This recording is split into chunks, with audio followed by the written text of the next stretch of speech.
Minnow Pea, a novel in letters.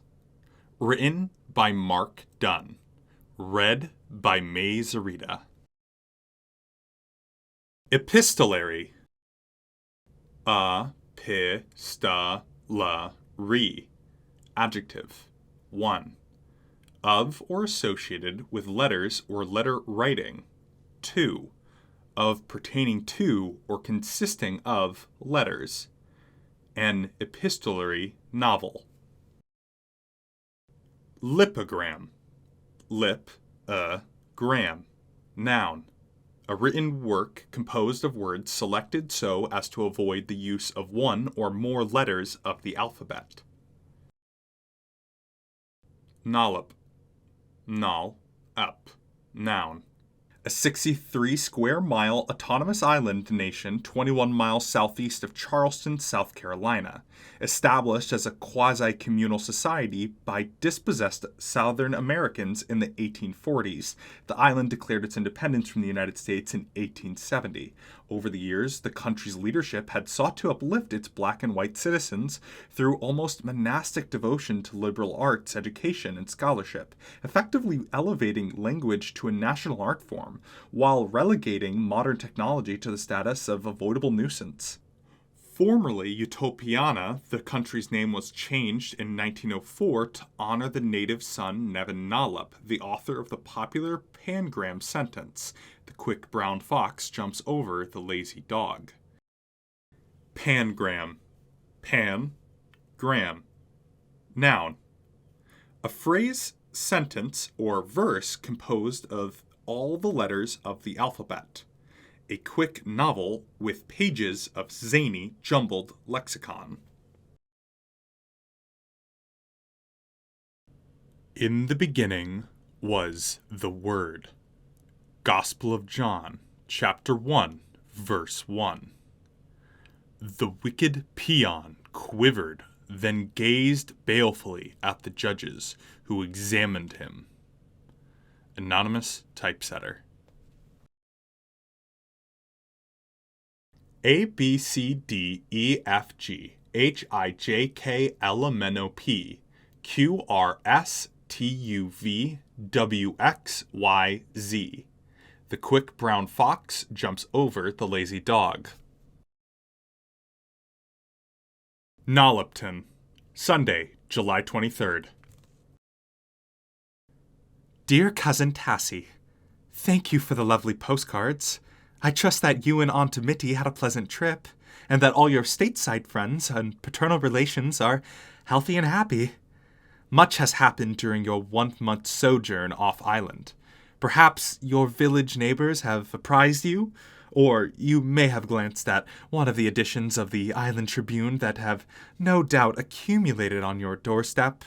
However, I will make the safest assumptions that you have yet to be offered the full account of the certain crucial events of the last few days, tucked away as you are, and your mother in your quiet little rustic corner of our island paradise, and inform you of the most critical facts pertaining to such events.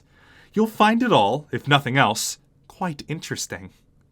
On Monday, July 17th, a most intriguing thing took place.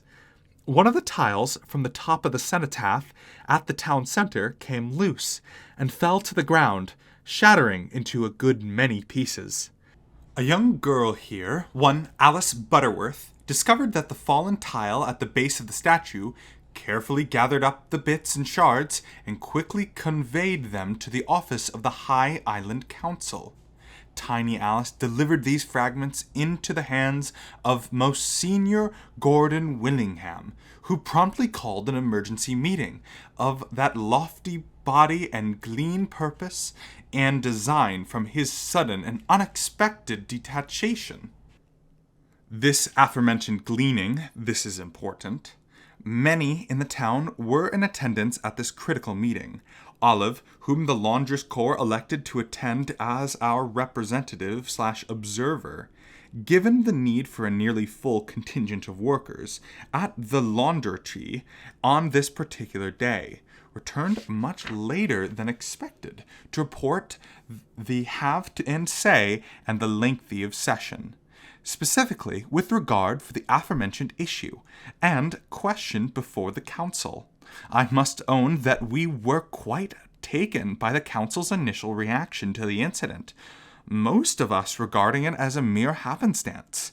The council, on the other hand, sought with leap-dash urgency to grasp the sign and signal from the loss, and having offered themselves several possible explanations, retired with all dispatch to closed-door chambers, for purpose of solemn debate and disposition.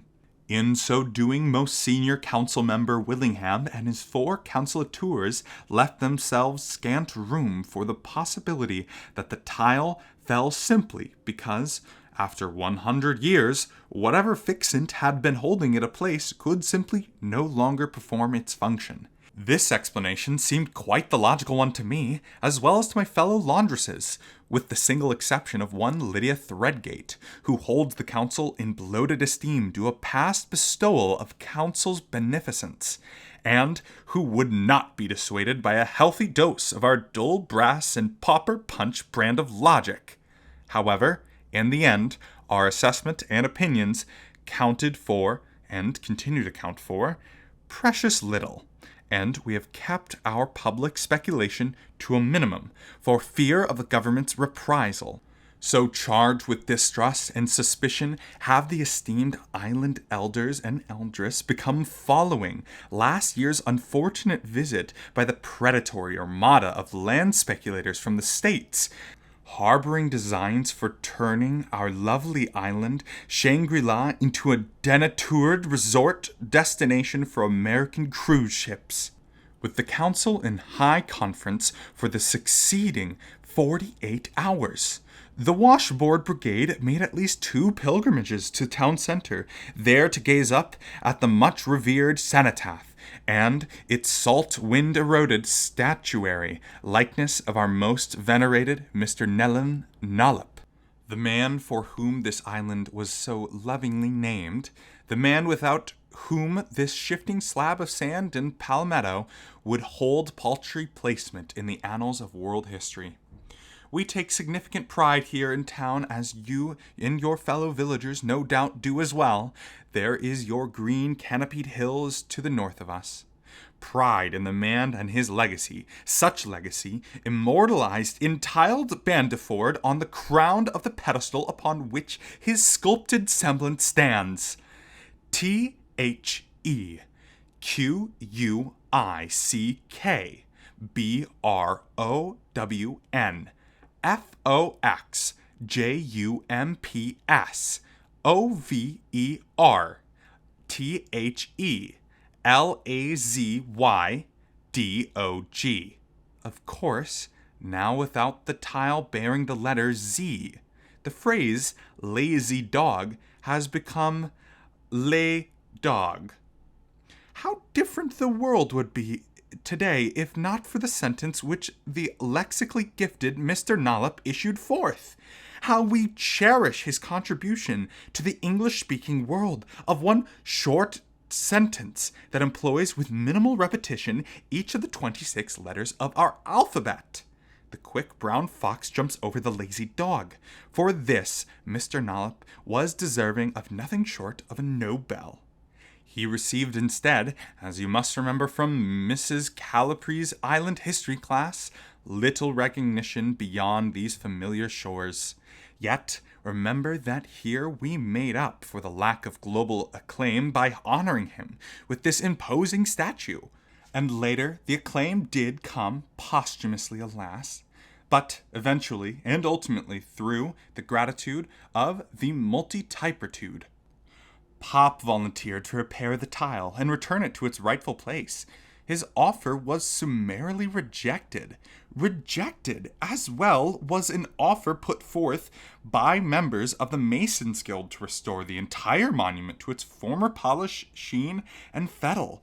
Such restoration to include the careful removal and refastening of each of the 34 remaining century-old tiles. But along these lines, the council would entertain no offer or suggestion whatsoever. In the words of Council Mistress LaGreer Houston, There was without doubt purpose to the tumble, this event constituting, in my belief, a terrestrial manifestation of Mr. Nollop's wishes. Mr. Nevin Nollop speaks to us from beyond the grave, my fellow Nollopians. We will listen with open ears, discern his intent, and follow these wishes accordingly. On Wednesday, July 19th, the Council, having gleaned and discerned, released its official verdict. The fall of the tile bearing the letter Z constitutes the terrestrial manifestation of an Empyrean Nollopian desire. That desire most surely being that the letter Z should be utterly exorcised, fully extirpated, absolutively heaven-hoed from our communal vocabulary. Henceforth, use of the arguably superfluous 26th letter will be outlawed from all island speech and graphy. It appears that this is how Mr. Nollop chooses to reward the islanders who drew him in his brilliance in the collective bosom, by issuing this directive, by sitting fully upright his bier, as it were, and ordering us to communicate only using 25 letters that remain.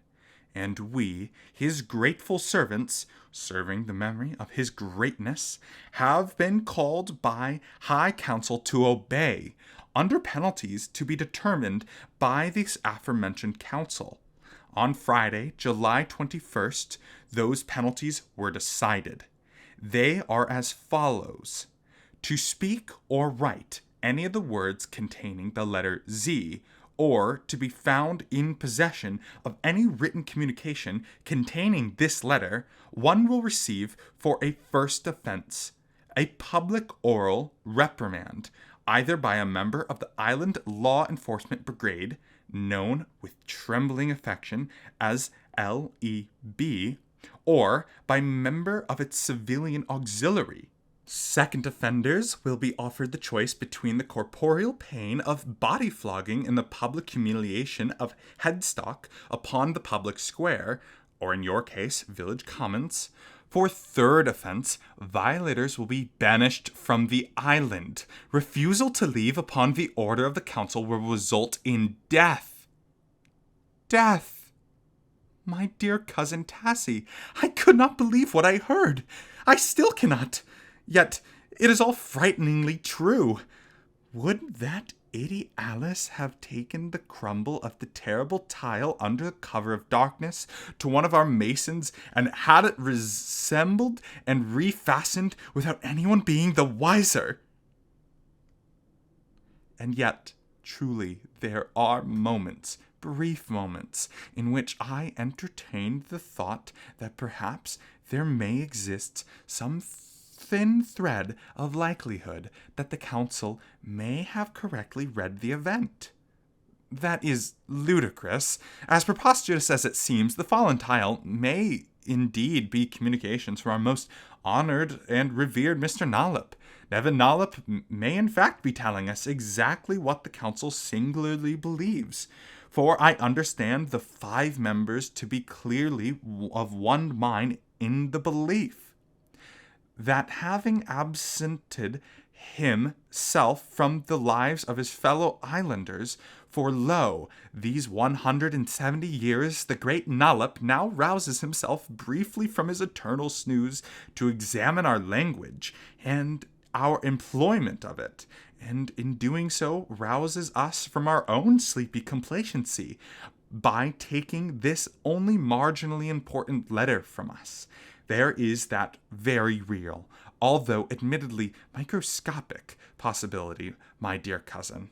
For, with the exception of the use of the letter in reference to itself, and its employment in the word lazy, affixed in permanence to its partner dog, I have, in scanning the text of my epistyle to you thus far, discovered only 3 merest of its uses, in the word gaze, immortalized, and snooze.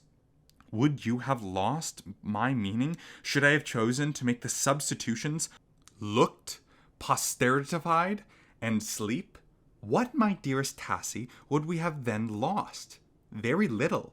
And please note that the word would have been gained posteritified in the process. Perhaps I may actually grow to embrace this challenge as others, no doubt, are preparing to do themselves. The edict is to take the effect on the moment of midnight, on the cusp of August 7th through 8th. On the days remaining, we are permitted to zip, zap, and zop to our blessed heart's content. Mum and Pop and I are planning a party that evening to bid farewell to the funny little letter. I wish so much that you and Aunt Mitty could be in attendance. We will welcome a new era. What it holds for us, I do not know, but I shall give this thing the benefit of cautious initial fealty. I leave open the slim possibility that Nollop does indeed wish it so. With love, Cousin Ella. Nollopville, Monday, July 24th. Dear Cousin Ella, new era, Posh and Poe. This latest development hasn't inaugurated a new era. It's only shoved us far deeper into the dungeon of island medievalism. We shall be wearing burlap and flour sack tomorrow, and lubricating by candlelight because even the light bulbs seem doomed now to join the official list of technology non-essentials. And now this regulation, I am beside myself. Your letter, I must confess, left me initially speechless. For having just returned home, neither I nor Mother was aware that any such thing had taken place. Now, hours later, I gather my thoughts together, my nerves still raw and jangled, the pen still unsteadily in my trembling hands, such an act that has presented being perpetrated on the people of this good island and by our esteemed High Island Council is beyond diabolical. Cautious initial fealty, have you not even considered all the consequences of our losing this funny little letter? My friend Raquel, who inherited our small village library with the passing of Mrs. Redfern, reminds me that this will prohibit the reading of all books containing the unfortunate letter. Will have no be outlawed as well. There are, I would surmise, few, if any, volumes upon those biblioshelves that do not contain it. The council and its ridiculous wisdom will be assigned to the dustbins and community pyres for centuries in the finest examples of sapience and sagacity. Volume upon volume of history, literature, and though promulgated through the medium of this cherished language of kings, knaves, scholars, and clowns, to be replaced, dear coz, by the anemic and unquiring ramblings of this flock of human-become ground-pecking Cerela geese, looking skyward, only for evidence, approaching the rain, then seek cover, pecking and honking all the way when not following blindly and Nashard's wooden staff, not without complaint, but certainly without measurable rebellious spirit. On second thought, my analogy seems hardly appropriate, for in the way made most significant by our circumstances, we aren't like the Cerela geese at all. For unlike our feathered neighbors who protest the tiniest intuberance against their dignity, we will keep our beak clamped tightly shut, not emitting even so much as a peep of dissatisfaction. I am so fearful, Ella, as to where this all may lead. A silly little letter, to be sure, but I believe its theft represents something quite large, and oh, so frighteningly ominous. For it stands to rob us of the freedom to communicate without any manner of fetter or harness. We are well educated, well versed, and well spoken. people whom Mr. Nollop has taught to elevate language to a certain preeminence, unmatched by our vocabulazy American neighbors across the Sound. We are the nation of letter writers, who, in the absence of reliable telephone service or the existence of electronic mail, have cultivated our hardship far beyond the expectations. Do you honestly believe that this same Mr. Nollop would allow his fellow islanders to see their language so diminished? Or permanent diminution of the islanders themselves by extent? I cannot even conceive it. The council is wrong, yet observe that none of us will risk telling it so, for fear of the consequences. Installed for life with the complex legal procedure for official recall, copies of which will soon be disappearing from the shelves of our island libraries, if they haven't already. This council has set us up for the most difficult period without any avenue for redress. I pray that you and I both have the strength and fortitude to weather this most devastating of island storms. If not, God help us all. With love, your cousin Tassie. P.S. Neither I nor Mother will be able to attend your party on the 7th. Nollopians I is mired again from last week's heavy rains, and the littoral loop has yet to be reopened following the early summer inundata. I would avoid the littoral loop in any event, as it is, while the scenic, the longest distance between the 2 points known to man. And please understand my unwillingness to trespass upon the Pony Express path. The sprinting pony brother couriers are mercury swift these days, and I would prefer that my obituary not read, "She was ingloriously run over by a fleet of footed 14-year-olds. If I am to have any choice in the matter, I would choose a less pedestrian death. Thank you very much. P.P.S. You will notice that with the exception of the use of the letter Z in the unserious term vocabulazy, the affectionately familiar cuz, and the mischievously manufactured beside, the letter is employed nowhere else in this missive. My point stands on principle to choose to use the letter if I so wish it, or choose not to. Such is my right, a right now to be eradicated by the stroke of the High Council pen, and with that I close. Upon the Minnow Pea kitchen table.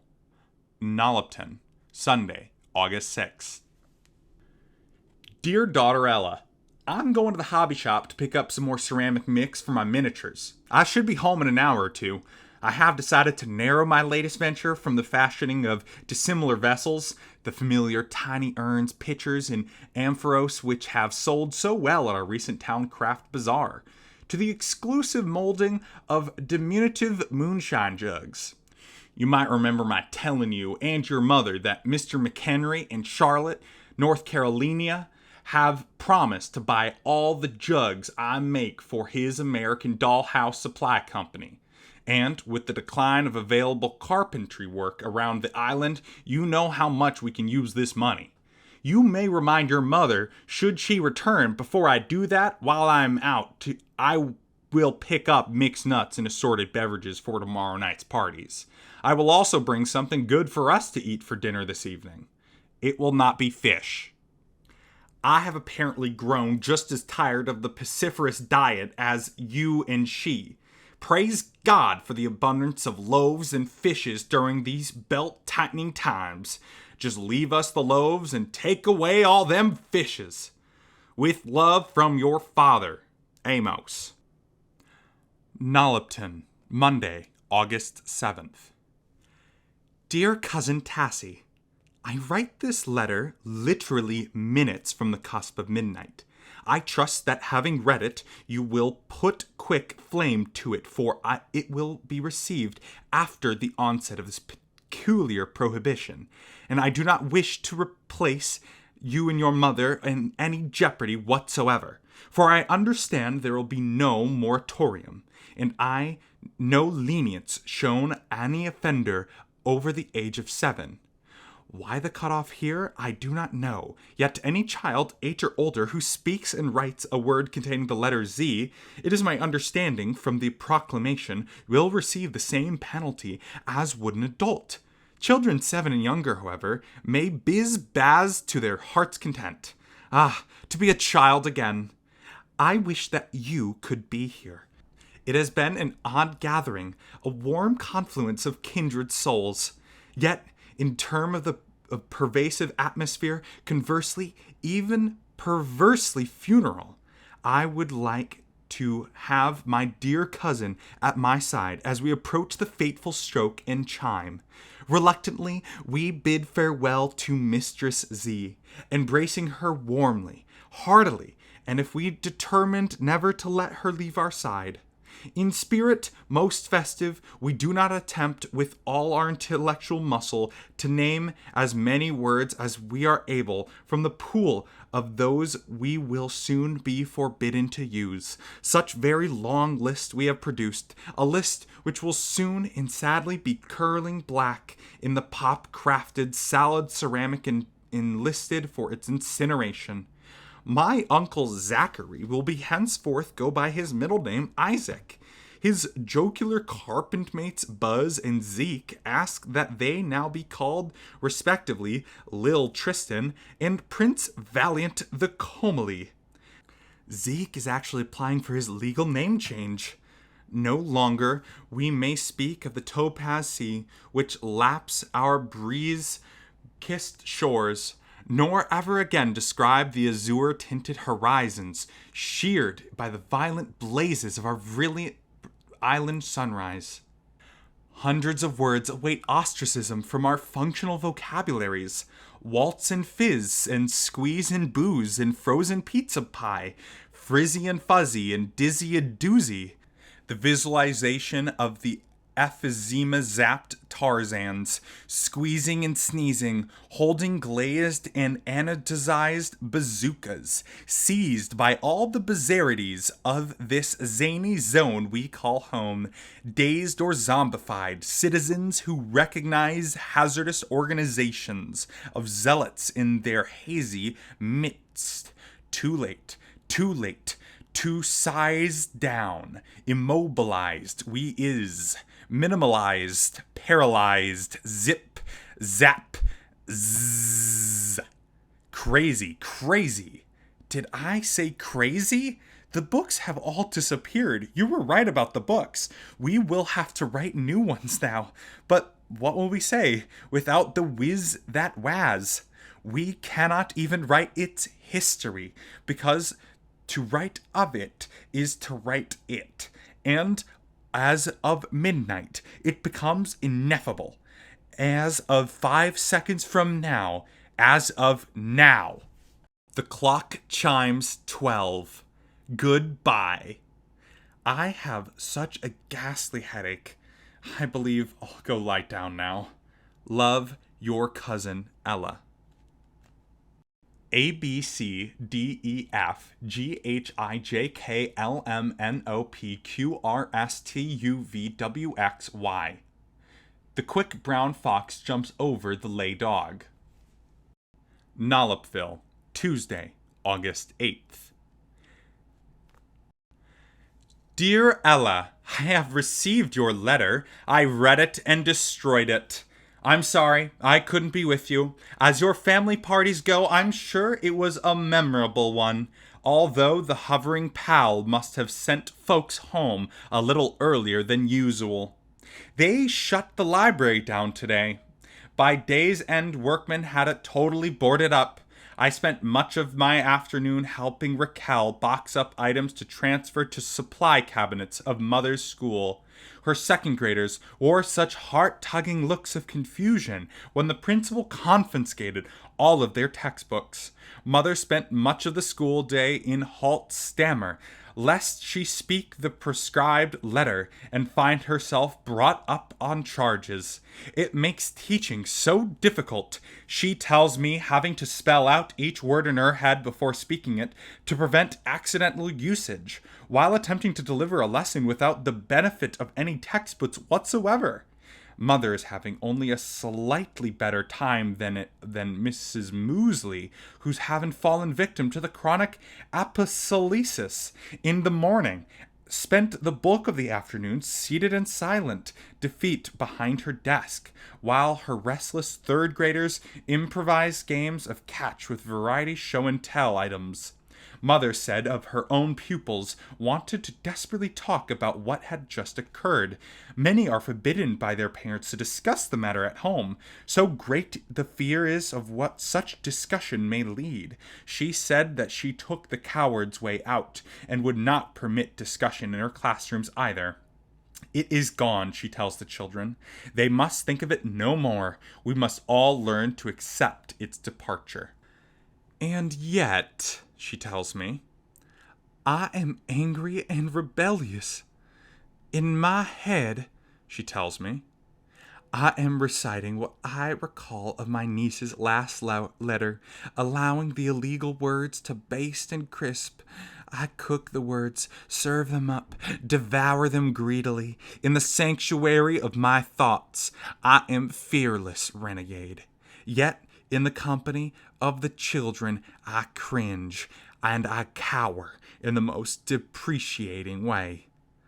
Mother looks at me with the face of betraying all the pain she feels inside, concludes with a whisper. I have only shame for myself, Tassie, because of what this has turned me into, here, even in this early hour of this most senseless prohibition. Perhaps in time, Ella, the words we have lost will fade, and we will stop summoning them by habit, only to stamp them out like unwanted toadstools when they appear.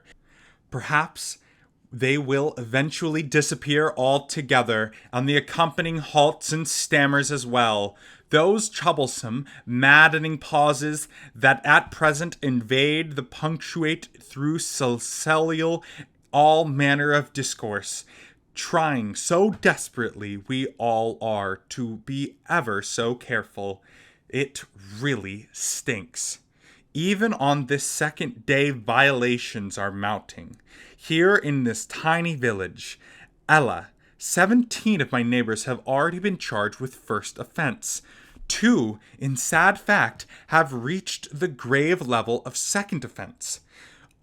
Mr. Gregory, who lives just down the lane, 3 milking cows he has, hardly of sufficient number to earn the title of dairy farmer.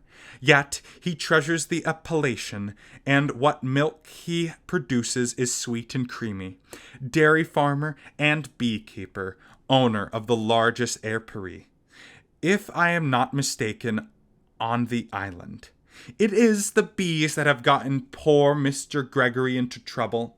For how does one describe such a creature without the use of a certain outlawed letter, as a matter of course? Twice the good man has slipped up. As I write this, he sits in a headstock in the village commons. No one jeers by the way. We come only to offer condolences and to bring him drink, sweet milk from one of his own Guernesses. The day is hot, and there is no shade where he is shackled. I understand his hives will soon be destroyed, his livelihood ripped from him. For the bees speak the offering letter as their wont. They sing it into the hills, our ears ringing with icicerences. Such protuberant distillation, it is so community attempting to follow edict of obedience. The other individual charged with the second offense is Master William Creevy, about our age, whom mother taught a few years previous. A riotous, rule-flouting young man, for as long as I have known him.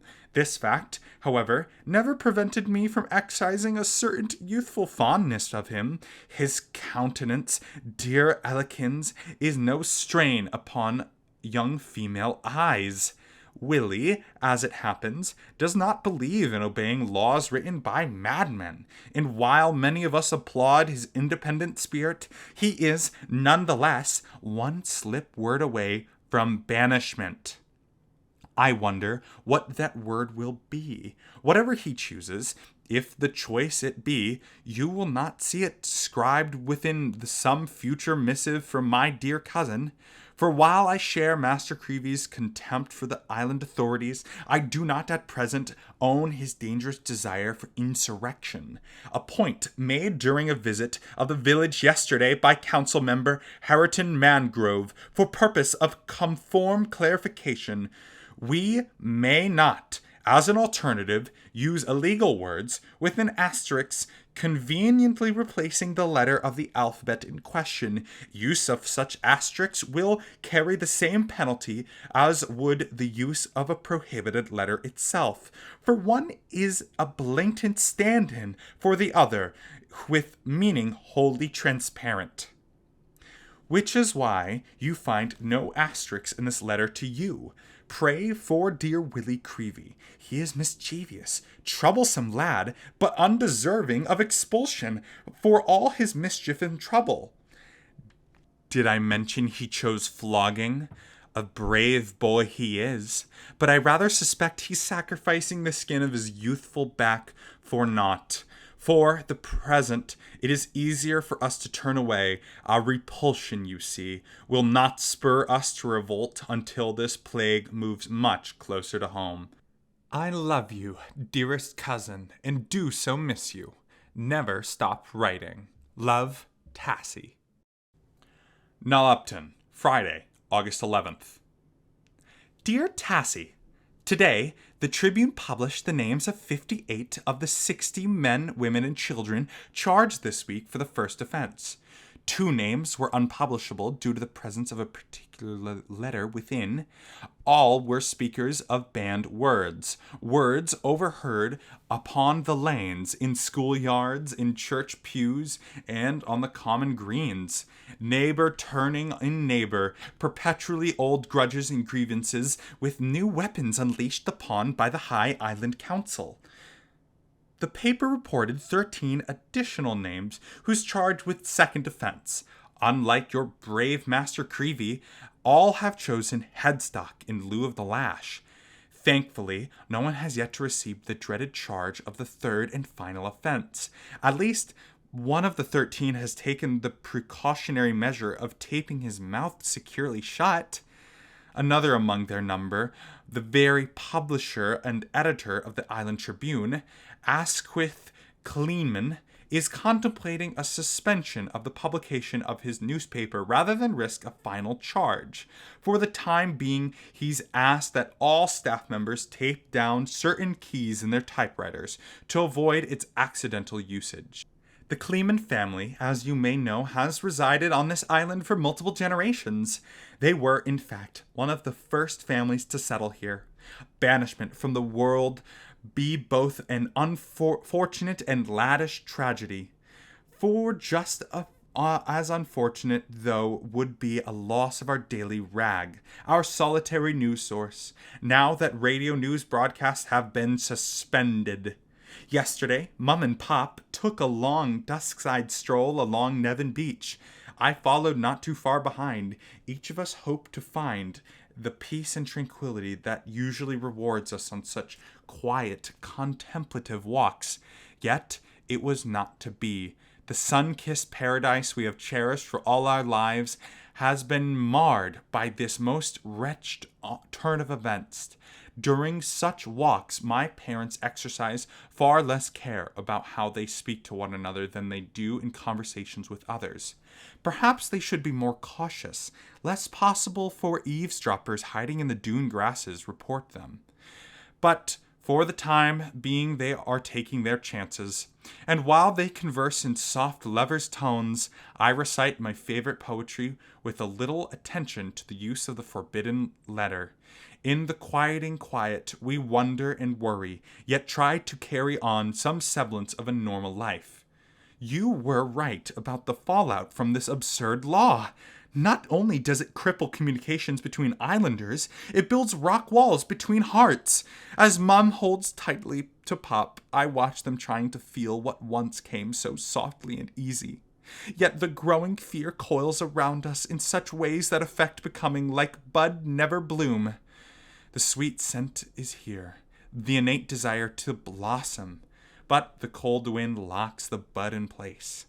All because of this tiny Nollop-cursed letter. I have yet to fully understand its awesome power, but I am fast learning. Your loving cousin, Ella. Upon the Minnow Pea kitchen table. Nollopton, Tuesday, August 15th. Dear good wife Granite, you are in the tub. It isn't my wish to disturb you. I'm going to the town center. Prince Valiant the Comely says that Taylor Construction Company has few carpenters short this week due to the gripe. I want to check with Taylor to see if he might need me tomorrow. I stood outside the door to the bathroom, inhaling deeply, intoxicating the scent of your bath beads. I would have loved to barge right in and used to in the good old days, but you seemed a little too content to enjoy your privy time. I identified all 3 of the tunes you were humming. They took me back a few years. I love you. I'll be home later in the afternoon. Please tell Ella that the cooktail tomatoes in the back garden require immediate harvesting. The crows are already having themselves a fine tomato salad. Amos. Upon the Minnow Pea kitchen table. Nollopton, Tuesday, August 15th. Dear good husband Amos, I write this on the chance that I may still be gone when you return. I will be at the market buying Cornish game hens for dinner tonight. I know how much you and Ella like them. You think you are so smart. Now just whom do you think you're fooling? In all these years we've been married, you have not forgotten a single anniversary, and I do not think you intend to start this with this one. I am thus quite aware, sir, that you are not in any form, shape, or manner having a work-related conversation with Anselm Taylor, who knows to call you on if he needs you. But you are, instead, even as I write this, selecting for me some appropriate commemorative gift which you have absolutely no business buying, given the precarious of our present financial situation. You are too much, Amos Minnow Pea. With love, your wife of 23 years to the day, Gwennet Minnow Pea. P.S. Perhaps if I chose to take another bath later this evening while our dear daughter is working her evening shift at the laundrette, you might reconsider your earlier decision about barging right in. Tee-hee. Nollopville, Thursday, August 17th. Ellikins, young Master Creevy was sent away today. When the flogging had ended, he allegedly, I was not there, raised his head and let spew forth the long, repetitive, illicit, peppered tirade against the LEB officers who had administered his punishment. He was not even granted time to pack a suitcase. I will hear more of his story when his mother addresses a meeting of the Parents Teachers Association at the village school tomorrow night. Within an hour of this act of civil obedience, Master Creevy was tossed upon an outboard commercial trawler, with the summary warning that to return to Nollop would mean immediate execution. Dear Ella, what have those fools in the council wrought? The meeting tomorrow will allow us to vent our anger and frustration. I truly look forward to it. Your cousin Tassie. Nollopton, Friday, August 18th. Dear Tassie, I'm eager to know how the meeting went. I wish we could speak on the phone. That phone service between town and village were reinstated. The council continued to refer to the outage as a temporary hurricane-related disruption. The hurricane in question having occurred 13 months ago. I don't believe them. I think it represents, instead, the persistent degeneration of all means by this island may someday enter the 20th century, let alone the 21st. Until I can procure cups and a massive coil of string, these letters that pass between us will comprise our sole means of communication, and we should try to make best of them. Please write as soon and as often as you are able. I have some news.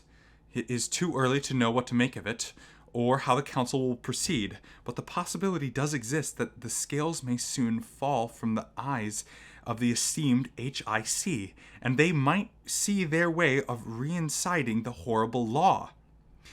I base this belief, dear cousin, on something that had just occurred. Another tile had dropped from the cenotaph, the tile upon which was etched the letter Q, from the word quick. A shopkeeper witnessed the event and made the report. The council went into emergency closed-door session. They may emerge in minutes, or could even be several hours. They have requested a large platter of crullers and Danish. Love, Ella. Nollopians, Saturday, August 19th. Dear Ella, we have heard about the second fallen tile.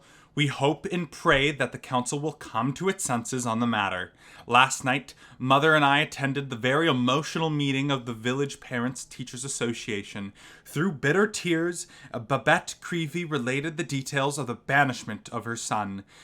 Initially, the boy refused to go, while his father pleaded the LEB Thuggalies to ignore young William's boldly insolent hurlatory to Willie's mother fell the difficult task of propelling her son with every ounce of maternal passion onto the boat that would serve both his transport to permanent exile and his paradoxically the very instrument of his survival. Those who witnessed the incident agreed that Babette's account of parental paralysis in the face of the naked marital tyranny. A rage burns deep within me, dear Ella, the likes of which I never felt before. Yet collaterally, a terrible fear has taken hold, robbing me of any thought of recourse. While I want to believe that the self-destruction of the second tile will bring the exalted quintet to its collective senses, there is a very real possibility exists that they could, these self-proclaimed high and almighties, find it in their demise true validation for their earlier decree, convenient justifications for its subsequentia, and we sit powerless to convince them otherwise. Please write me as soon as you know something. Mother and I feel so isolated here in the village.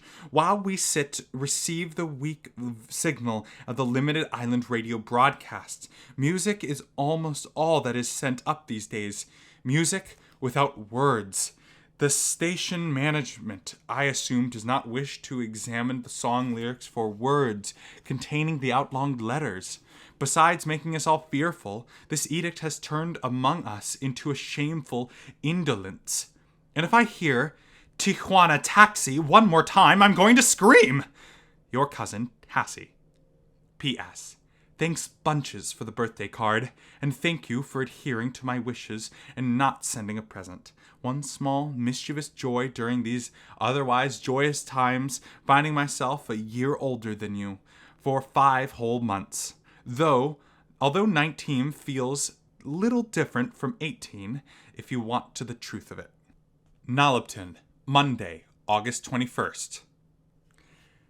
Dear Tassie, no doubt the latest edict has reached the village by post or has been tacked onto the proclamata board on your village commons. At the cusp of midnight, August 27th/28, as you surely know by now, the letter Q will be stricken from our vocabulary as utterly and thoroughly as it was hapless predecessor. I am incapable of any reaction beyond that which I have previously registered with you. Life, no doubt, will change little from what we now know. As luck would have it, there are simply not all that many words in the English language which claim this letter among its constituents. I am in agreement with you that our anger against the council grows, as it yet exceeds the potency and abject fear which invades all aspects of our readjusted lives. There have been whispers of a council recall, yet very few, if any, among us know how to effect such a thing. Legal recall was, even prior to the insemination of relevant statutes, a complicated process, and now in the absence of written guidelines, remains a virtually impossibility. Others have whispered of a military coup, yet the island LEB is handsomely paid and well provided for. I can see little to entice these offers to overthrow the government that has, for the most part, been both friend and ample provider, let alone an exemplar political stability for the most of its 130-year history in the hemisphere. We have yet, at present, no recourse but to our minds' P's and blurs our Q's, and try our best to eke out some crumb of normalcy from our true turvid lives. Without, I am sad to report, an island newspaper, the editor and publisher of the Tribune, Mr. McLean, has in one grand and glorious protest put out his final issue, ignoring his family's rich island heritage, voluntarily departed this cursed sandbar, but not before publishing and leafleting this town with hundreds of copies of the most special Swan Song edition, carrying the apt title, The Bee's Lament. Being a delightful 4-page conversation between two bees marooned upon the keeper's farm. The paper, which I wish I could have sent you a copy, but destroyed it quickly. Mom and Pop and I shared tearful laugh, contains below a masthead and the aforementioned title, the frantic petitioners of a certain letter, 4,000, perhaps 5,000 glorious times. I do respect Mr. McLean for his protest, yet I am disappointed by the cowardly exit. He has left this town with a yawning communicational chasm, a great lacuna which I see no one stepping forward to fill. I wish you could come visit. We have room for you here at the house, should you desire to stay for a while to seek employment, or perhaps volunteer at our library. Happily, its doors are still open. Most of the books are gone, though. The periodicals as well. But many of the musical albums remained, without their jackets or labels, and the picture books that still reside here are quite colorful and not all unpleasant to look at. Give love to your mother, and perhaps I will see you soon. Your cousin, Ella. Nollopians, Tuesday, August 22nd. Dear Ella, I just may take you up on that invitation. You know how I feel living up here, so removed from things. I look forward to visiting with Aunt Gwinnett and Uncle Amos as well. I cannot wait to see your father's burgeoning collection of petite vases and jugs. Did I mention? I have become a volunteer teaching assistant. I am helping Mother at school. I miss the library, though, and the opportunity to read whatever I wish, whenever I so desire.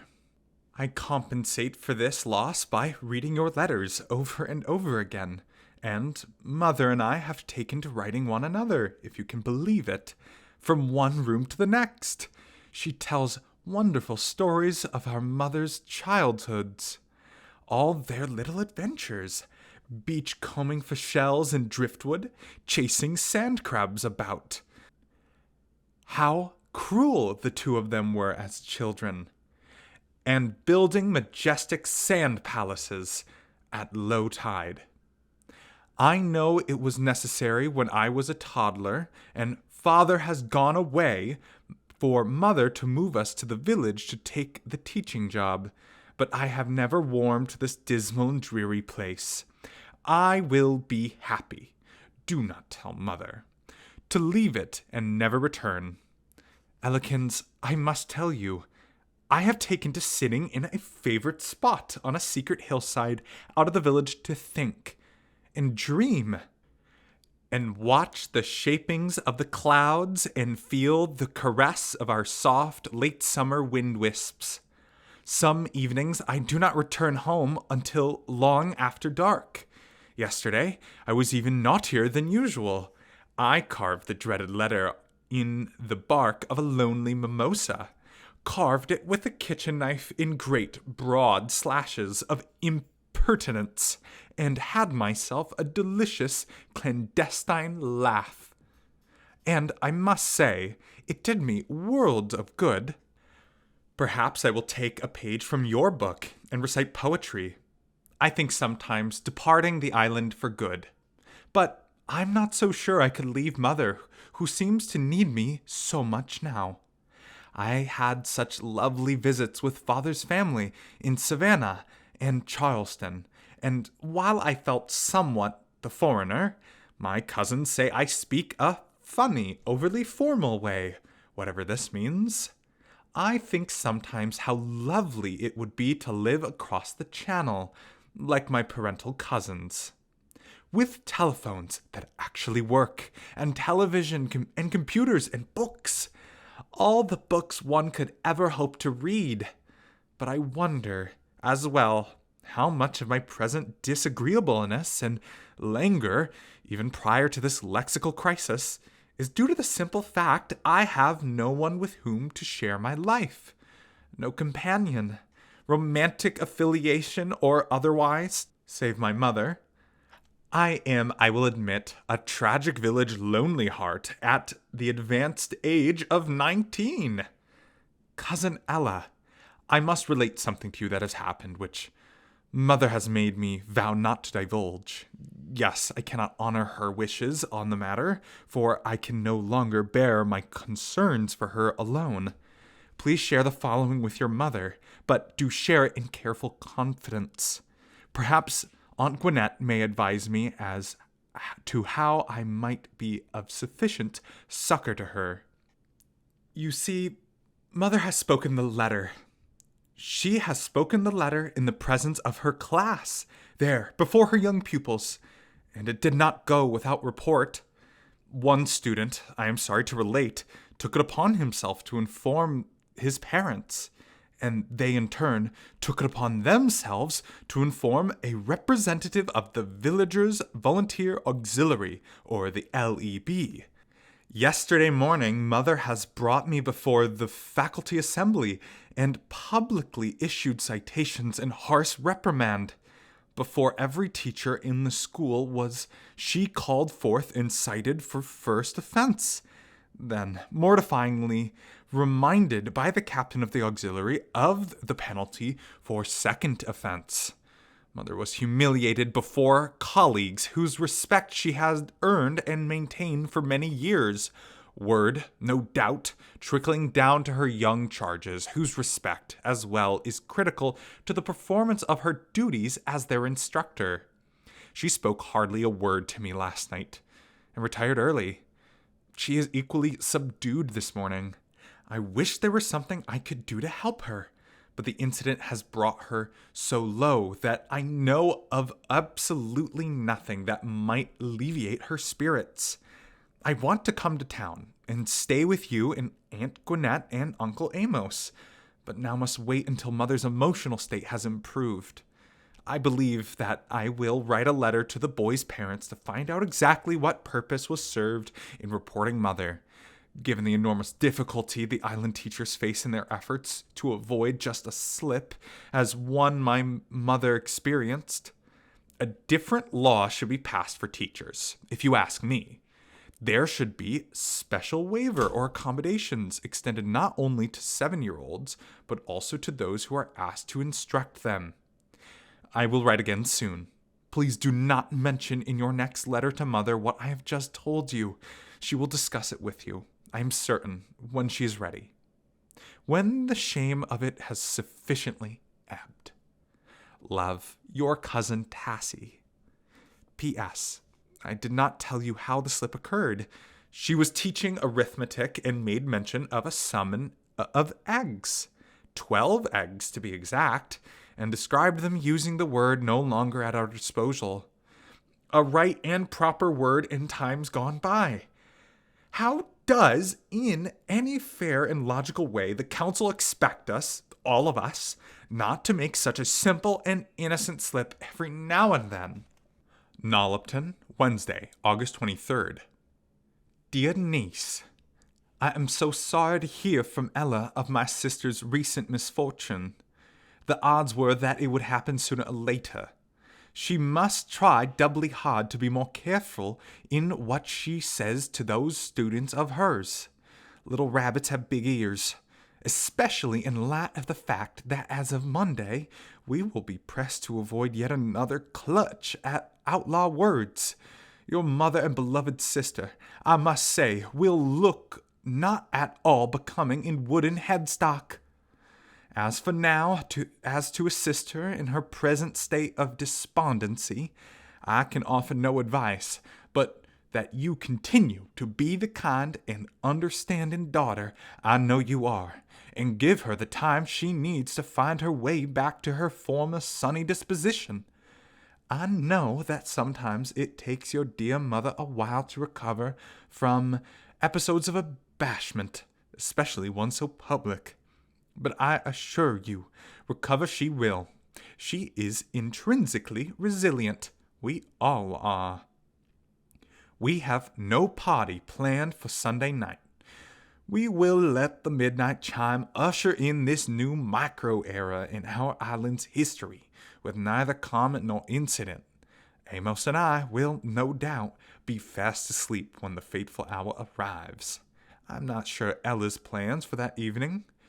Before retiring, though, I shall return to my dear husband and say, today we queried, questioned, and inquired. Promise me that come tomorrow, we will not stop asking why. And Amos, being Amos, will chuckle and perhaps respond, we never stop asking, dear. Now sleep. Quiet, dear. Quiet, quiet. To sleep. Your aunt loves you. Gwinnett. Ella here. I plan to be asleep as well. I'm working longer hours at the laundrette now. All of these emigrating islanders are so insistent upon packing only the most spanking clean clothes into their trunks and suitcases. I do not blame them, but it is exhausting work. A, B, C, D, E, F, G, H, I, J, K, L, M, N, O, P, R, S, T, U, V, W, X, Y. The wick brown fox jumps over the lay dog. Nollopian, Monday, August 28th. Dear Mr. and Mrs. Towgate, I am Tassie Percy, daughter of Mrs. Mitty Percy, your son Timmy's teacher. I'm writing to ask why you felt it was necessary to report my mother's slip of the tongue to the island authorities. Mistakes will be made by all of us during these trying times, and it is my belief that latitude should be extended to those like my mother who are employed in professions in which one is called upon to speak for long, wearying periods and through a wide swath of subject areas. I believe there was an element of cruelty in what you did, the source of which I now seek your assistance in dowsing. My mother has done nothing to harm any member of your family, and has been especially attentive and helpful to your son Timmy, who is a restless student and a slow learner. This whole incident has distressed her greatly. Please explain why it was necessary. Sincerely, Tassie Percy. Nollopian, Tuesday, August 29th. Dear Miss Percy, we are sorry that the performance of our civic duty has resulted in distress to your mother. We assure you that it is not our intent to single her out for any specific harm, nor was the report made in retaliation for any wrong which we feel was done to our son Timmy, or to any other member of our village clan by your mother. We believe, Miss Percy, as you obviously do not, that there is full cause and merit to the statuses recently passed by the Island Council. We believe, further, that Nollop does indeed speak to us from his place of eternal rest, through the manipulation of the tiles upon his hallowed cenotaph, and that the Council serves only as his collective interpreter. If I understand correctly, it is your belief that the 2 restrictions recently imposed upon residents of this island have been fashioned for some purpose to which Nollop is not even party. A fairly blasphemous position you hold, if I may be so bold. If such were the case, would not the Council exempt itself from such restrictions? And yet, I know, as you must, that our council members ask nothing of us that they are not willing to ask themselves. My wife, Georgianne, and I are happy to see the members of the Island Council continue to serve as sole diviners of the will of Nollop, for who should know better than the most sage among us? Perhaps you and your mother fancy yourselves standing upon the same high plane.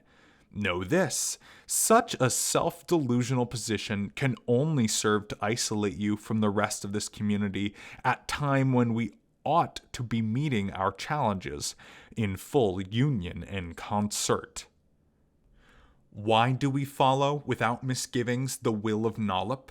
Simply because, without him, this island would be a shallow shell, an empty conch compared to what it has in fact, become a beautiful sandy shored haven of enchantment and delicioumeral, and without whom the world would never have been given the foxy sentence we have all grown to cherish, but which naturally, until instructed otherwise, we must no longer speak or write in its entirety. Your mother should essay to be more careful in the future. Sincerely, Nash Towgate. Dear Tassie Percy, I must insert this note with my husband's letter and state first that I am in full accord with the sentiments contained therein. I sincerely believe, as do several who joined me for bi-weekly talk group sessions, that Nollop, as one who put great emphasis upon the word, is now attempting to pry us away from traditional heavy pendants in linguistic orthodoxy. Through this challenge, he hopes to move us away from lexical discourse as we now know it, and towards the day in which we can relate to one another in sweet purplicity through tacitaries of the heart. Brilliant in life, now brilliant and eternal in his conveyance from beyond. With all cordiality, Georgianne Towgate. P.S. If you and your mother wish to join our talk groups, you would be most welcome. We gather in my front parlor each Tuesday and Thursday evening at 7:30. P.P.S. As an additional demonstration that there is absolutely no ill will being extended to your mother by anyone within the Towgate household, please accept as well my invitation, both of you, to join me and other villagers artistically inclined for our bi-monthly Monday night Temperabees. Until last week, these were weekly gatherings, but too many among our membership wished to be released to attend the newly established Village Women's Humming Chorus. Nollopville, Wednesday, August 30th. Dear Sister Gwyneth, robbed of 2 letters, I now choose to overuse the 24 which remain. I hope you and Amos are well. I haven't been feeling myself lately. Tassie worries about me. She shouldn't. I will bounce back as I always do.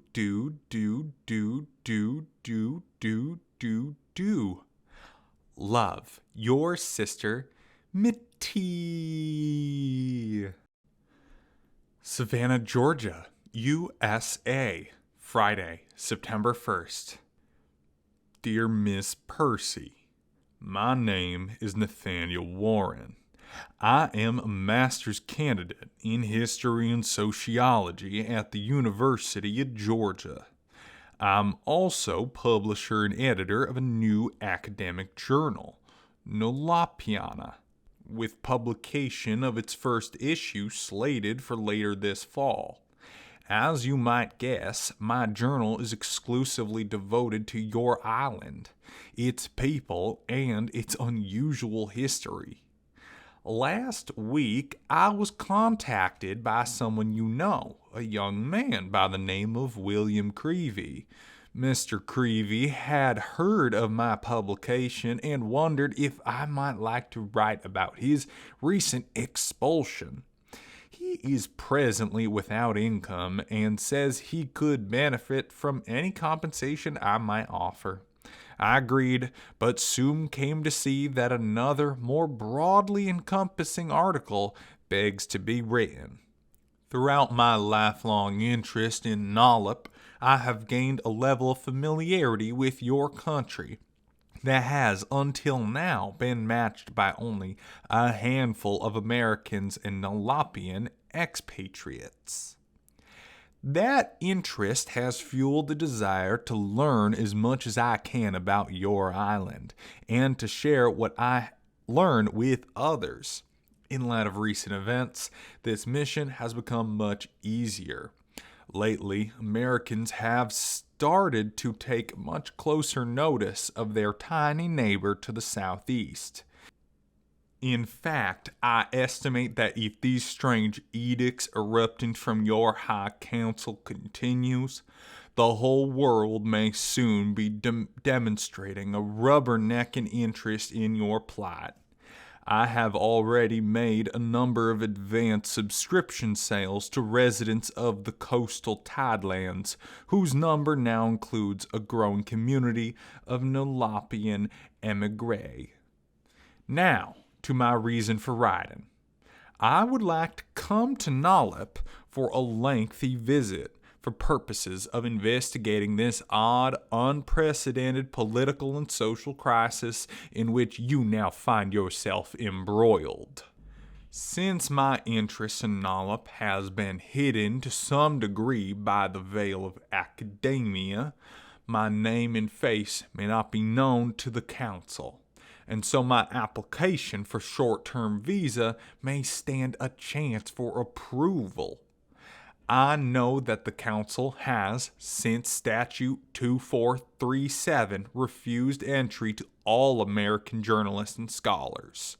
All the news of the latest going on has come from those who have involuntarily, or an increasing number of cases, voluntarily left the island.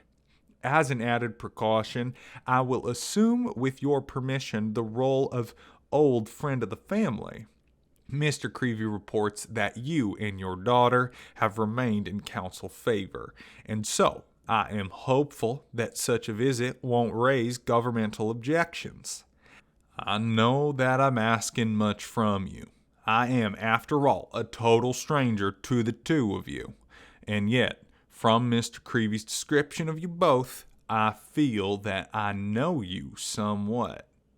I understand that some of Mr. Creevy's happiest childhood moments were spent in your company, with you as his second-grade teacher and your daughter, Natasha, as his middle school English tutor.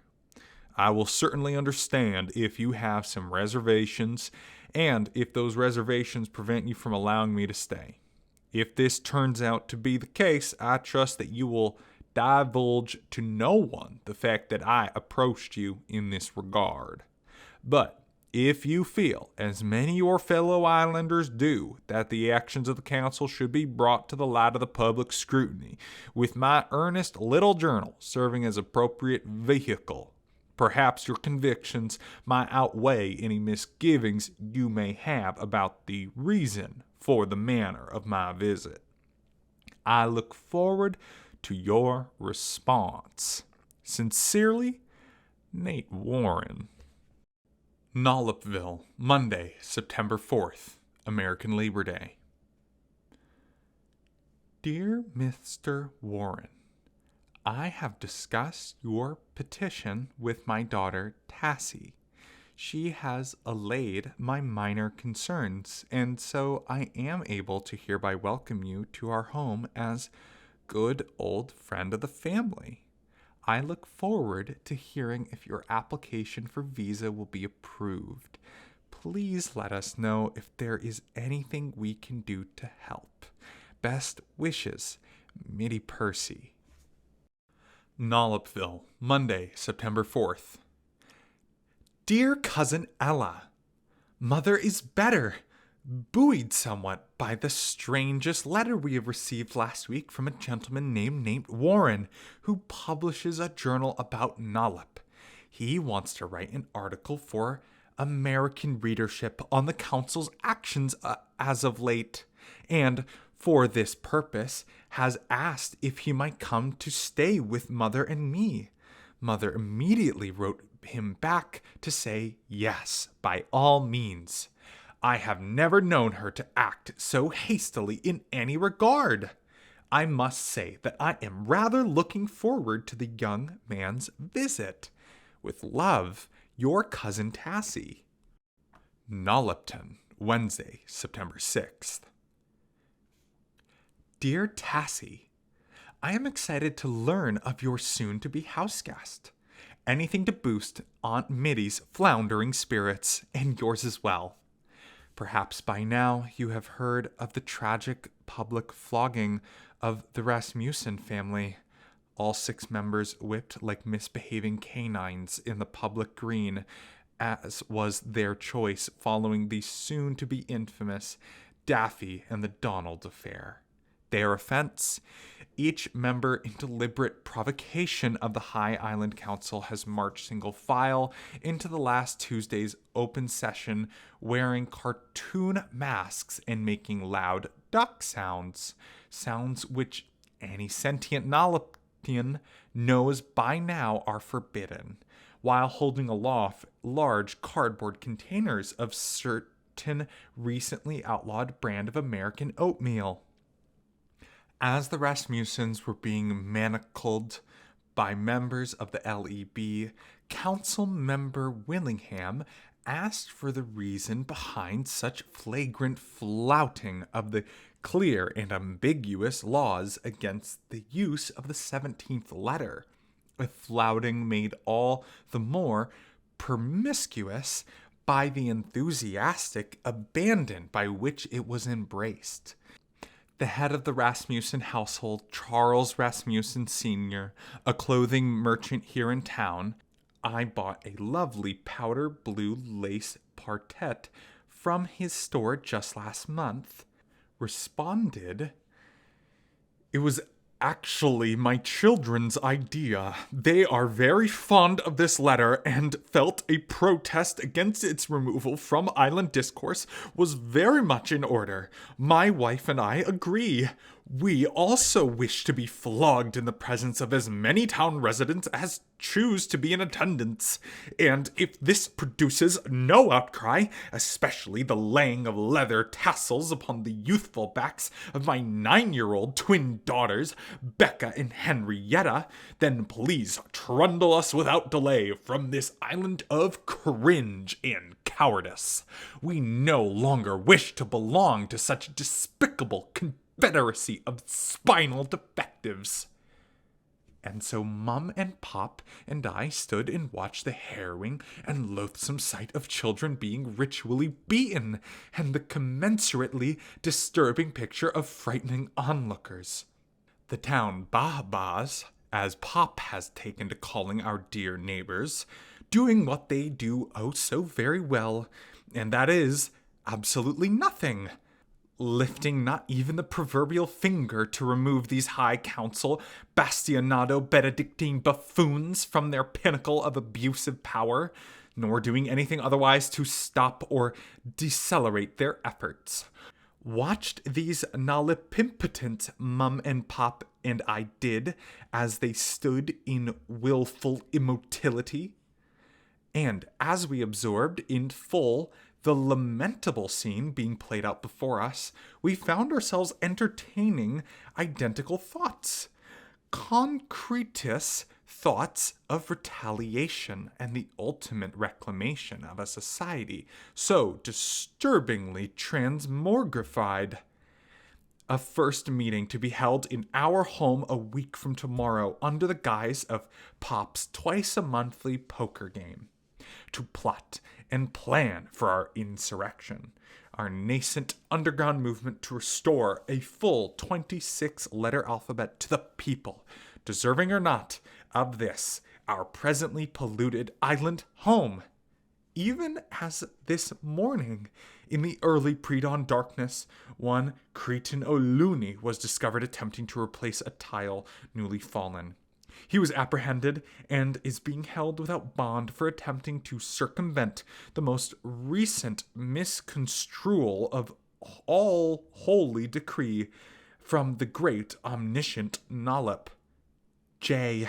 It could have been worse, but Jay, as you might say, jumping Jehoshaphat. Love you. Love to your mother, Ella.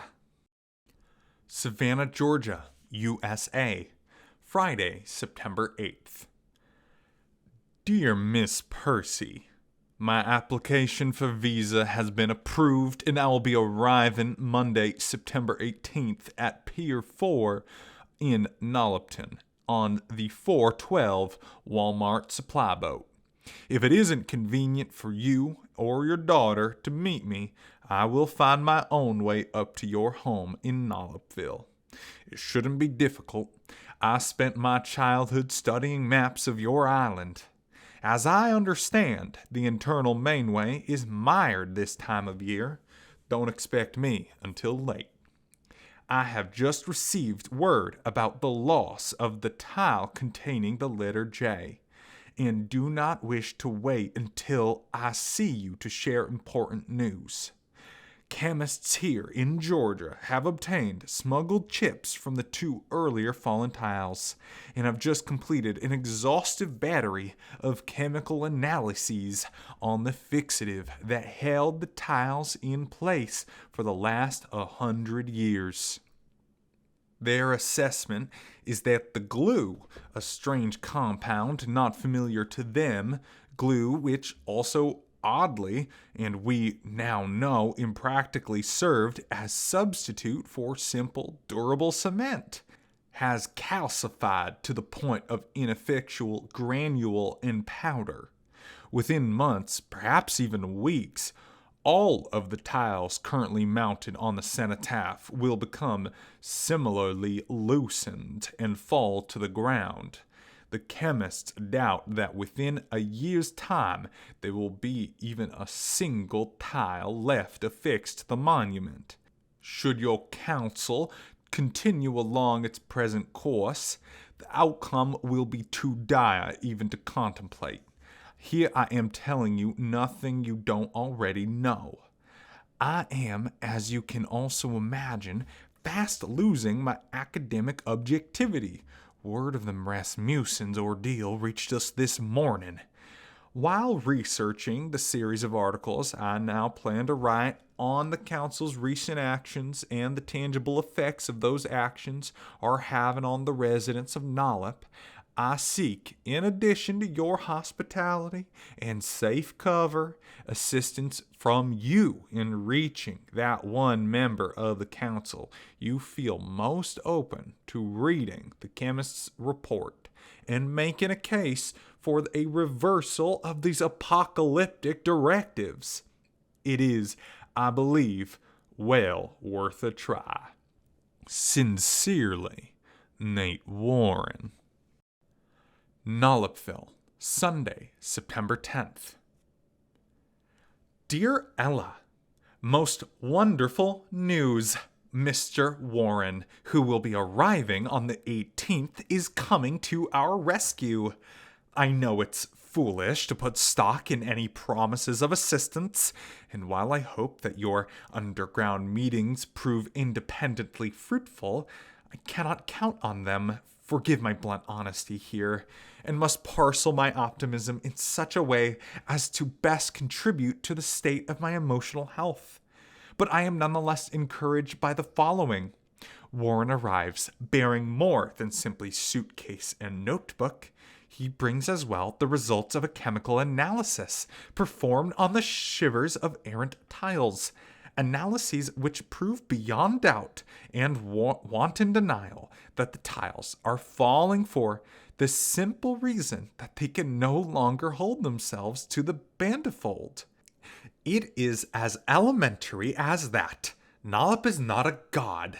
Nollop is silent. We must respect that silence and make our decisions and judgment based upon science and fact and simple, old-fashioned common sense.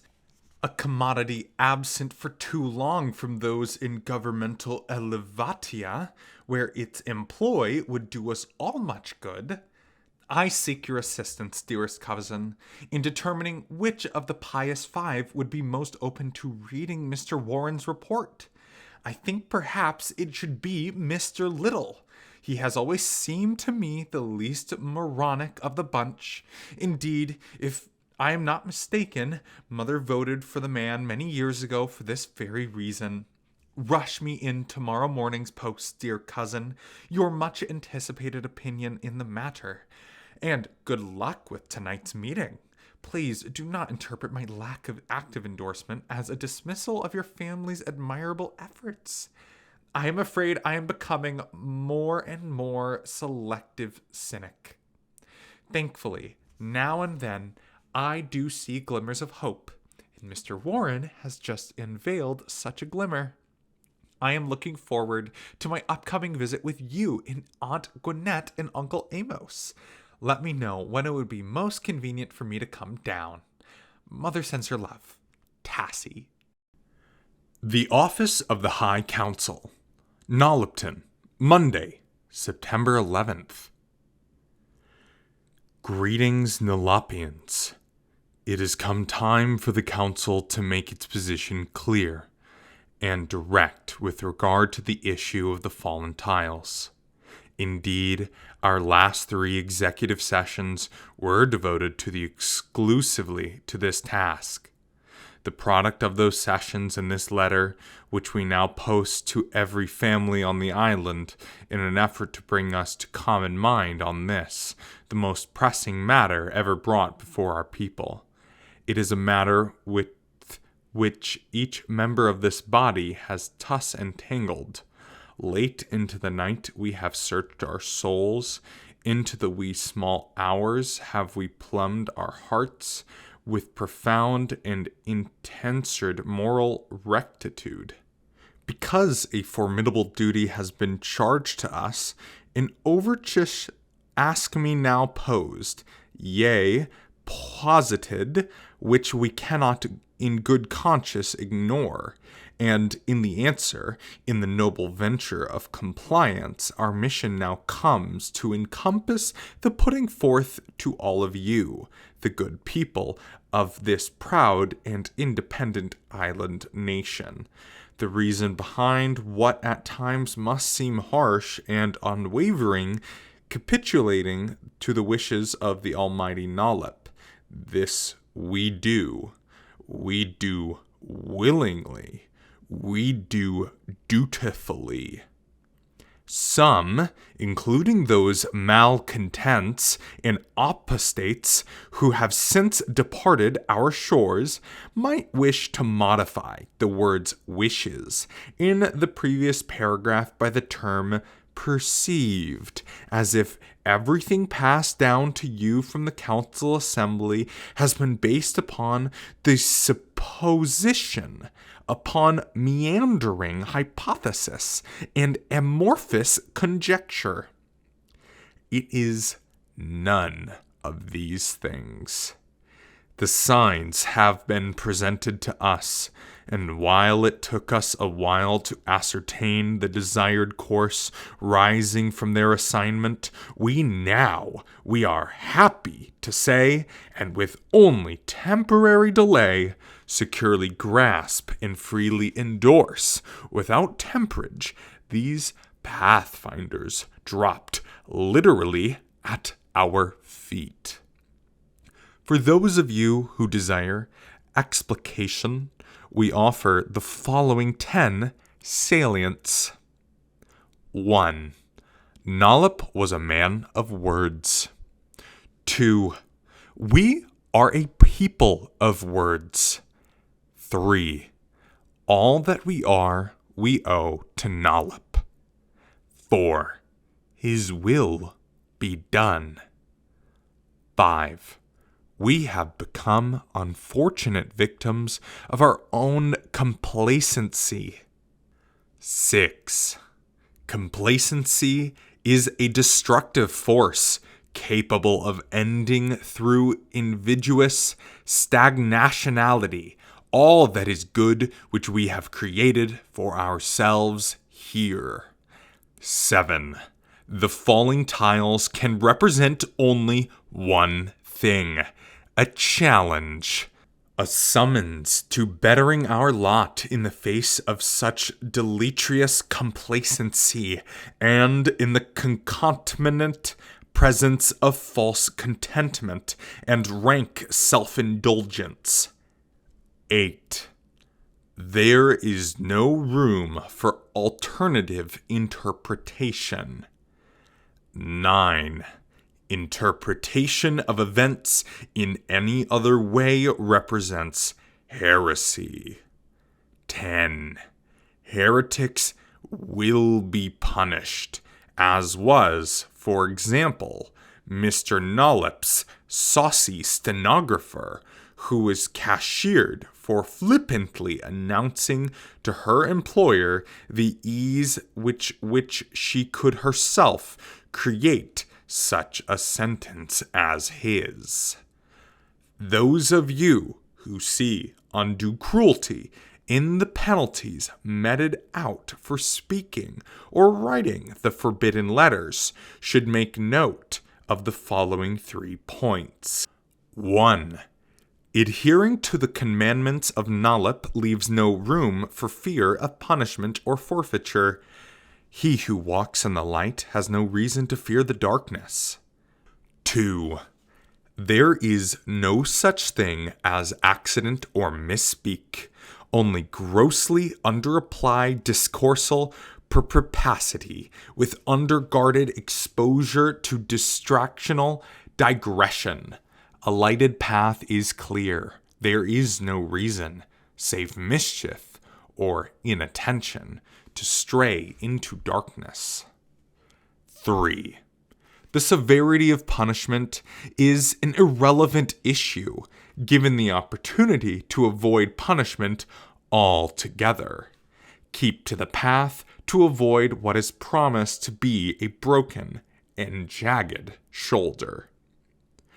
Returning to the saucy secretary, she was given fair warning by Nollop that her insubordinate speech would not be tolerated, that one such intellectual inferiority could ever in lifetime duplicate the work of Nollop was unfathomable, her claim hypercomical. Nollop said as much, even challenged the pert stenographer to come up with a sentence of her own measuring 35 letters, or less, containing all of the letters of the alphabet. She tried. She failed. In fact, the best that she could muster was a short anecdote about an imaginary animal park in which the occupants revolted by exchanging their stripes and spots. It ran precisely 289 letters. She used the word yak 3 times. The secretary, we might further add, was never able to come up with a sentence matching Nollops, because it simply cannot be done. This is what has given Nollops his preeminence. Omnipotent, omniscient, omniglorious. Praise Nollop, and honor his wishes by removing the J with jubilation. Sincerely, your High Counsel, Gordon Willingham, LaGreer Houston, Harriton Mangrove, Redrick Little, A. Plastman. ABC, DEF, GHI, KLMNOP, RSTUV, WXY. The wick brown fox umps over the lay dog.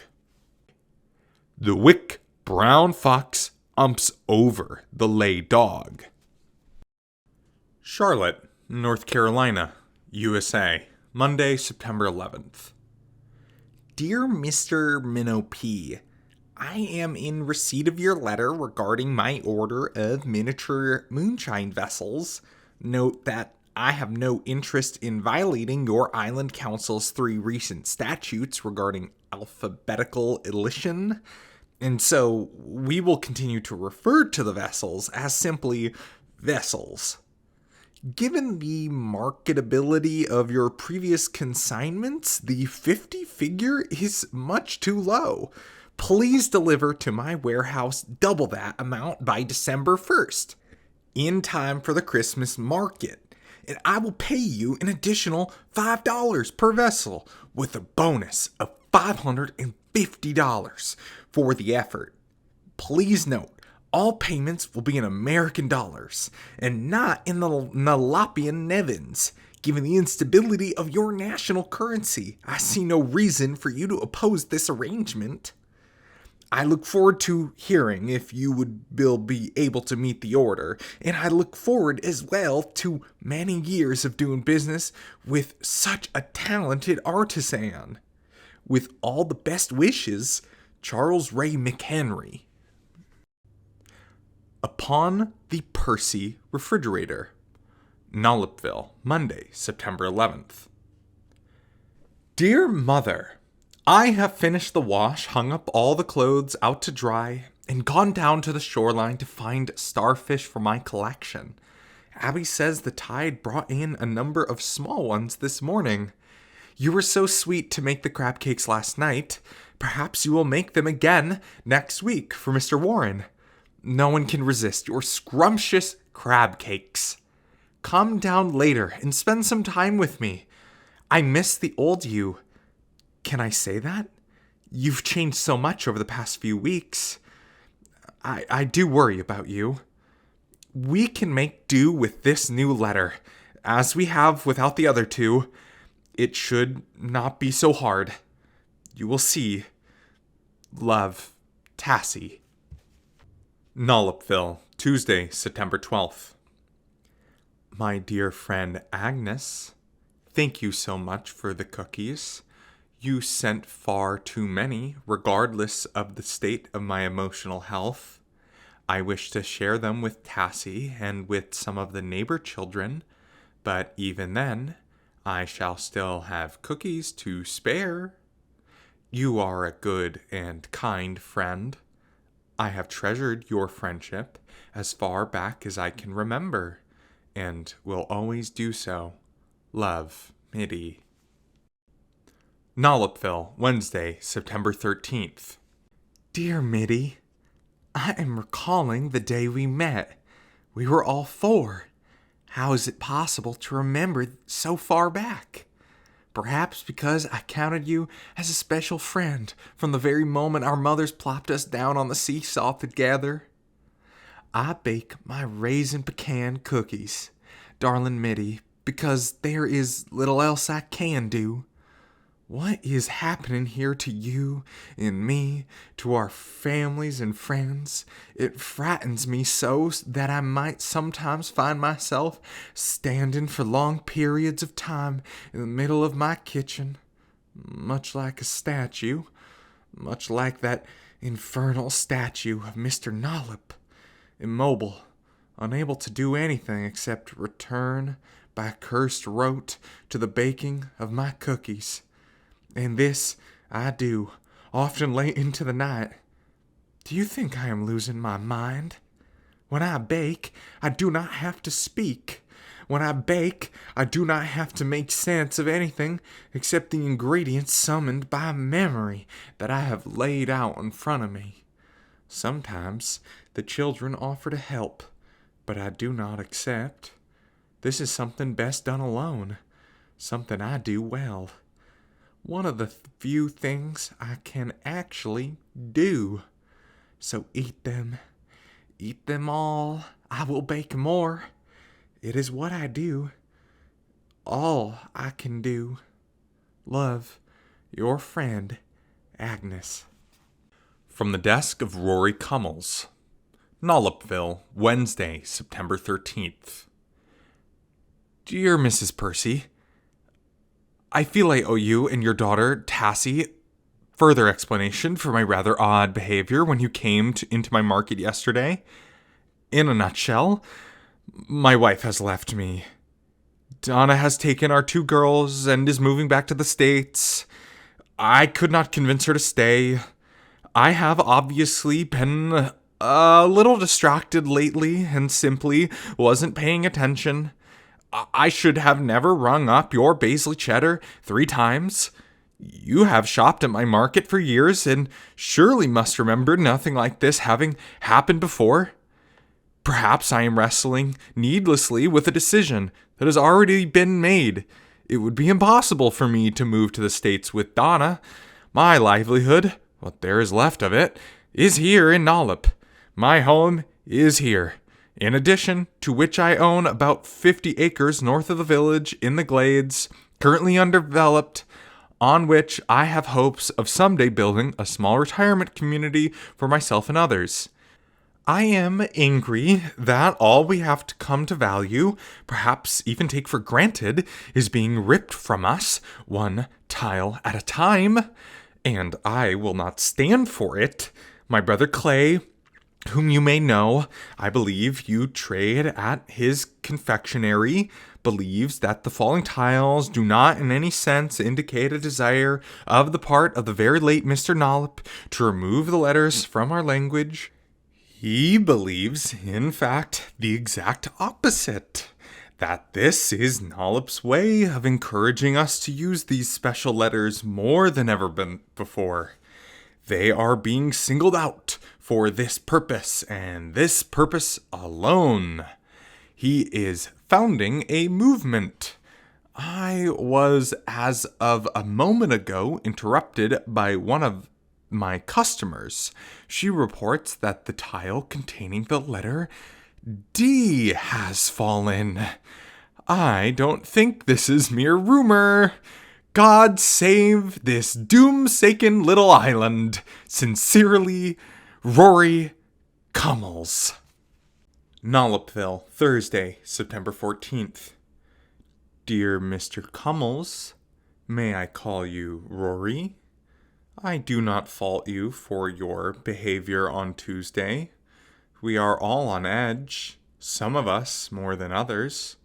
I am so sorry to hear that your wife and daughter have left, and I truly understand how difficult it would be for you to emigrate as well. Your corner market has been a welcome fixture of the village, and it would be a terrible loss to see it close. This is not, perhaps, the appropriate time, but I should like to invite you to take coffee with me when on occasion proves convenient. I should like to hear more of your brother's movement and your own opinion of it. I should like, as well, to seek your advice on other matters.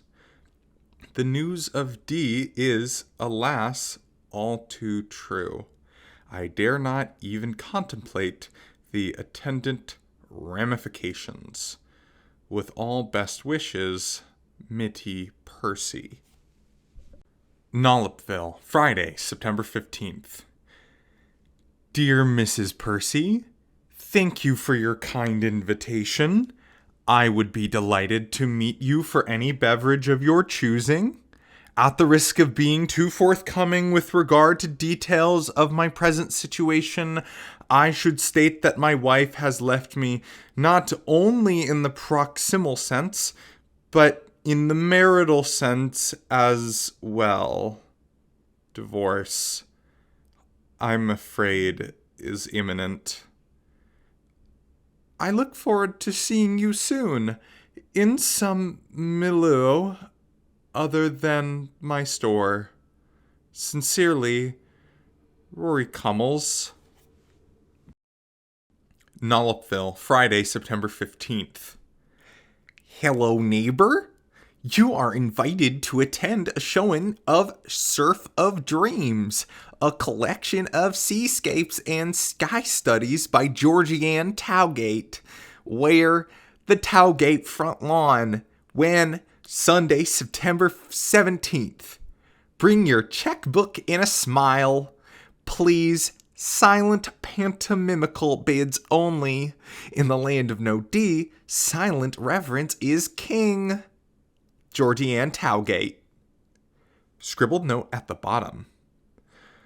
Mother, I found this taped to the front door. Does the name sound familiar? It's that awful woman who reported your classroom slip. Know a good rainmaker? Tassie. Nollopian, Friday, September 15th. Dear Cousin Tassie, much to tell, and little time to tell it, as the afternoon post goes out in less than 45 minutes. Last evening's meeting was a Pyrrhic success.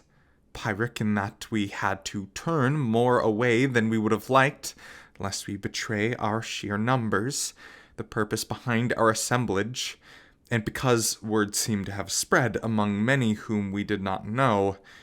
There was no discussion per se, only promises to meet again in smaller numbers to ensure that knowledge of our secret confabets would not spread to those with power to see us disbanded before we have gotten started. Funny, isn't it, dear cousin, to have a meeting, and an enthusiastically attended one at that, in which nothing gets discussed? But the things that went unsaid, and the things that shall be said and done when we feel safer and more secure in our gatherings.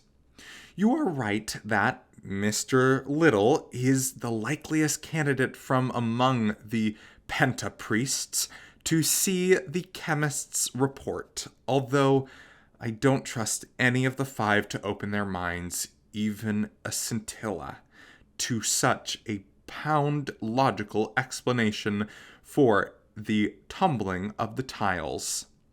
And Little has been somewhat the taciturn rubber stamper of late.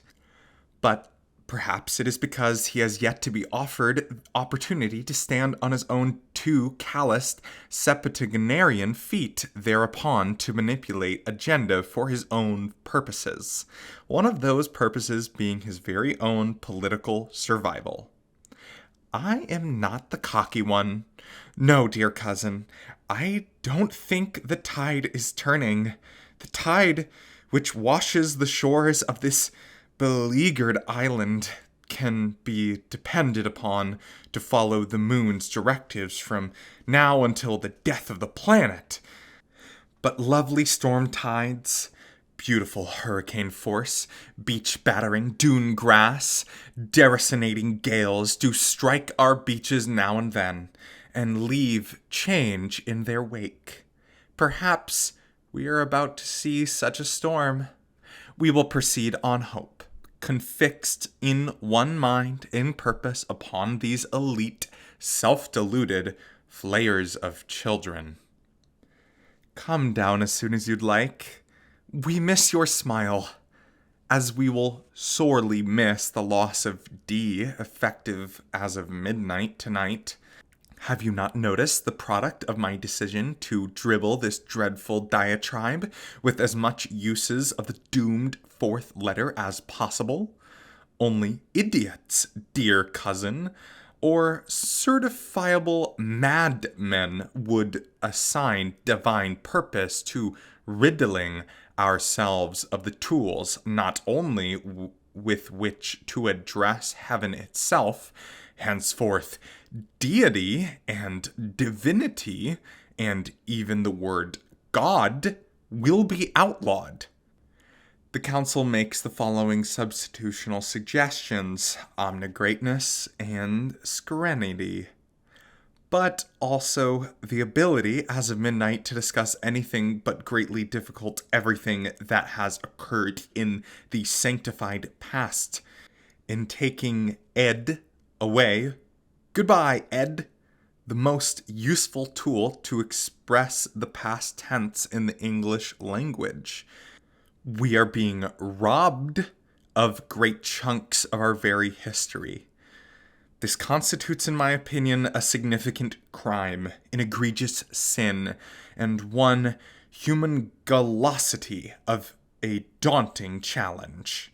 But then, according to Nollop, that which challenges us also to make us stronger, better able to serve his memory, better able to serve one another in service of his memory, better able to serve ourselves in service of one another, in service of his memory. Sometimes I find myself laughing until I begin to choke. Yipes! The pony post cometh. Love, Ella. And goodbye for the last time. Office of the High Island Council, Nollopton, Friday, September 15th. Dear Nollop Dweller, many of you have visited the council office over the past several days, voicing your concern over how to best express, in the absence of the letter D, which leaves us at midnight tonight, each of the 7 days of the week. This is a valid concern, but not one that should in any way threaten daily discourse, for instead of the calendrical terms Monday, Tuesday, and so forth, we cheerfully offer the following surrogates. Use them freely and often, for their use honors us all. For Sunday, please use sunshine. For Monday, please use Monty. For Tuesday, please use toes. For Wednesday, please use wetty. For Thursday, please use thurby. For Friday, please use fribs. For Saturday, please use sato gato. Parents, you may wish to help your children absorb these new words by turning them in the process into a game of sort. Simple flashcards also constituting a tried and efficient course. Sincerely, Hamilton Ferguson, Chief Secretary, High Island Council. A, B, C, E, F, G, H, I, K, L, M, N, O, P, R, S, T, U, V, W, X, Y. The wick brown fox umps over the lay og. Nollopville, Toes, September 19th. Ella, Mr. Warren is here. I wasn't aware he was so young. Perhaps he only looks young. I choose not to ask his age as to not embarrass him. Maybe 24, no more than 26, I think. He's also very attractive. He parts his hair in the center, picking up on the style of the local boys. I can tell he wants to fit in. I can tell that he wishes not to arouse anyone's suspicion. He is single as well, at least from what I've been able to learn. He was happy to show me pictures of his mother, his cocker spaniel, and even his 8-year young niece. But no beautiful fiancée. Thank heaven. I'm not sure why I'm acting the schoolgirl. Perhaps because it has been so long since we've given welcome to such an interesting visitor. I know what you must be thinking, but I can assure you The purpose of Nate's visit is not to fall in love with me, yet in my heart of hearts, I must confess, I simply cannot stop myself from the inevitable what if. He got in last night, by the way. Have I written that he's witty? Clever to near fault, it turns out. Not to mention the fact that he speaks in such a mellifluous Savannah honey voice that I come close to simply melting away each time he opens his mouth. I must confess as well to being still in the thrall of 2 full glasses of Sonoma Cabernet. I write to you, glancing at the clock near my cot at 1 a.m. Sleepy I know I ought to be, but I am not. I must also relate how taken Mother is with our new house guest. For his part, Mr. Warren has been most open to our smile-accompanying, eager-to-please hospitality, reciprocating our courtesies with southern tangy flattery, in couplet with sweet masculine grace. He will be staying with us for a week, or so before traveling to your neck of the forest to meet with Mr. Little. If I am lucky, his trip to town will concomitate perfectly with my own trip to see my most favorite cousin. Tomorrow I shall wake thereupon to wish none of this were put to paper. But by then it will be too late, for this letter is going into the corner mailbox as soon as I can throw on a robe to venture out. What a lovely time we have spent this evening. Sweet Ella, even without the use of the 4 illegal letters. I must own to a slippage on occasions. There was slippage from each of us as the evening wore on, our tongues becoming looser. It was almost impossible not to stumble in light of the intoxicating circumstances. But we were lucky in that when such a misspeak took place, there were no ears pressing themselves against the portals or fenesters to overhear. I trust, as always, the safe, non-intercept passage of this letter. For while arguable is the possibility that Nollop speaks to us post-mortem, sans mortar, as it were, the one thing that isn't contestable, that rings with pure alloyless truth, is that the last thing that left our venerable vocabularian's mouth prior to his expiration. Love one another. Push the perimeter of this glorious language. Lastly, please show proper courtesy. Open not your neighbor's mail. You may recall that this was a rare pet peeve of Mr. Nollop's. Love, Tassie. Nollopville, Weddy, September 20. Ella, I beg you to ignore that last letter. I was in a state of shameful inebriation. Mr. Warren is a nice man, that is all. A nice man. I am near mortification. Love, Tassie. Nollopville, Weddy, September 20. My loving sister Gwinnett, I cannot teach without that grammatical unifier. It is impossible. I plan to resign tomorrow. Semicolons are simply not an option. These youngsters are only 7. Young people of such age cannot fathom semicolons. Nor can I employ an or when I want the other one, the one that brings together, not separates. My brain throbs. I have a hangover. Far too much wine last night. That wine, plus the loss of that grammatical unifier. It is all too much. Forgive me for my weakness. Love, your sister Mitty. Nollopton, Thurby, September 21st. Throbbin' Sister Mitty. Still, you are luckier to be in the village. 18 families were sent away this morning. Many of the members I knew. Losing the first 3 letters was relatively easy in comparison to this most recent banishment. Slips of the tongue, slips of the pen, All over town, people hesitate, stammer, fumble for ways to express themselves, grasping for linguistic concoctions to serve the simplest of purposes, receiving no easy purchase. I go to the baker's. I point. We all point. We collapse upon our mattresses at the close of each evening, there to feel utterly, wholly diminished. There, I now happily enlist in the First Offense Club. It feels exhilarating. You know I cannot allow you to be a member of any club to which I cannot belong. I will show a copy of this letter to one of our local authorities. I will receive my official censure. We shall be sisters true, as always. Love, Gwinnett. Office of the High Isle Council.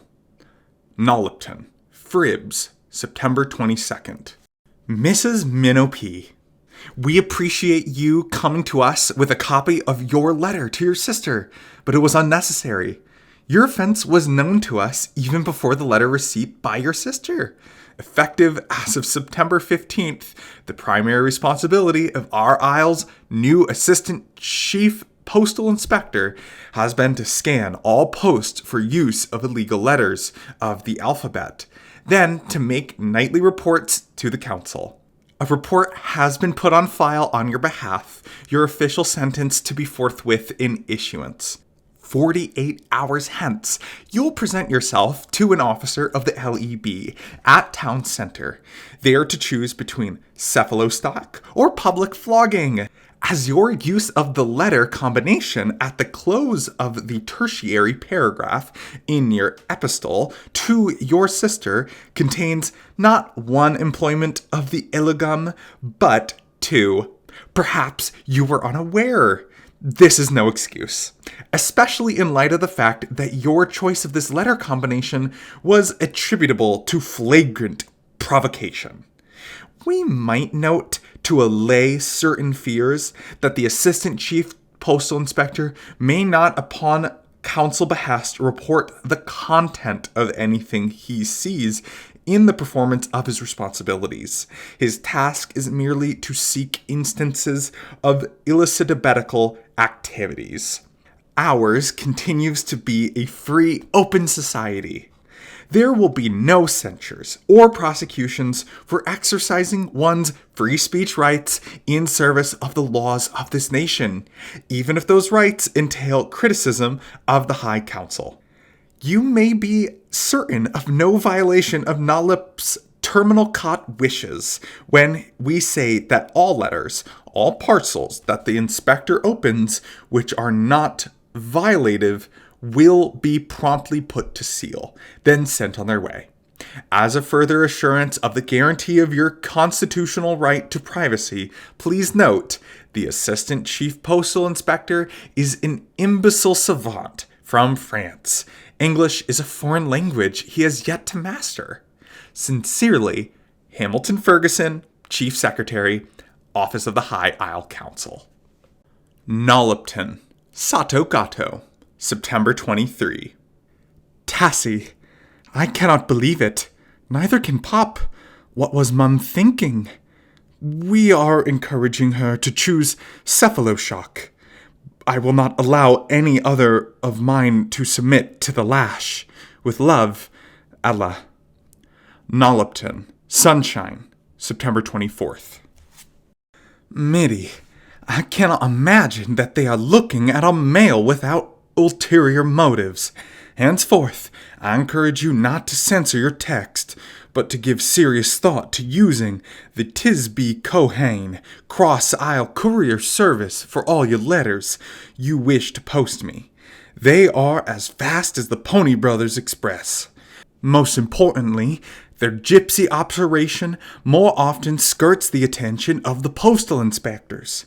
I will use them as well. I will also encourage the girls to employ their services.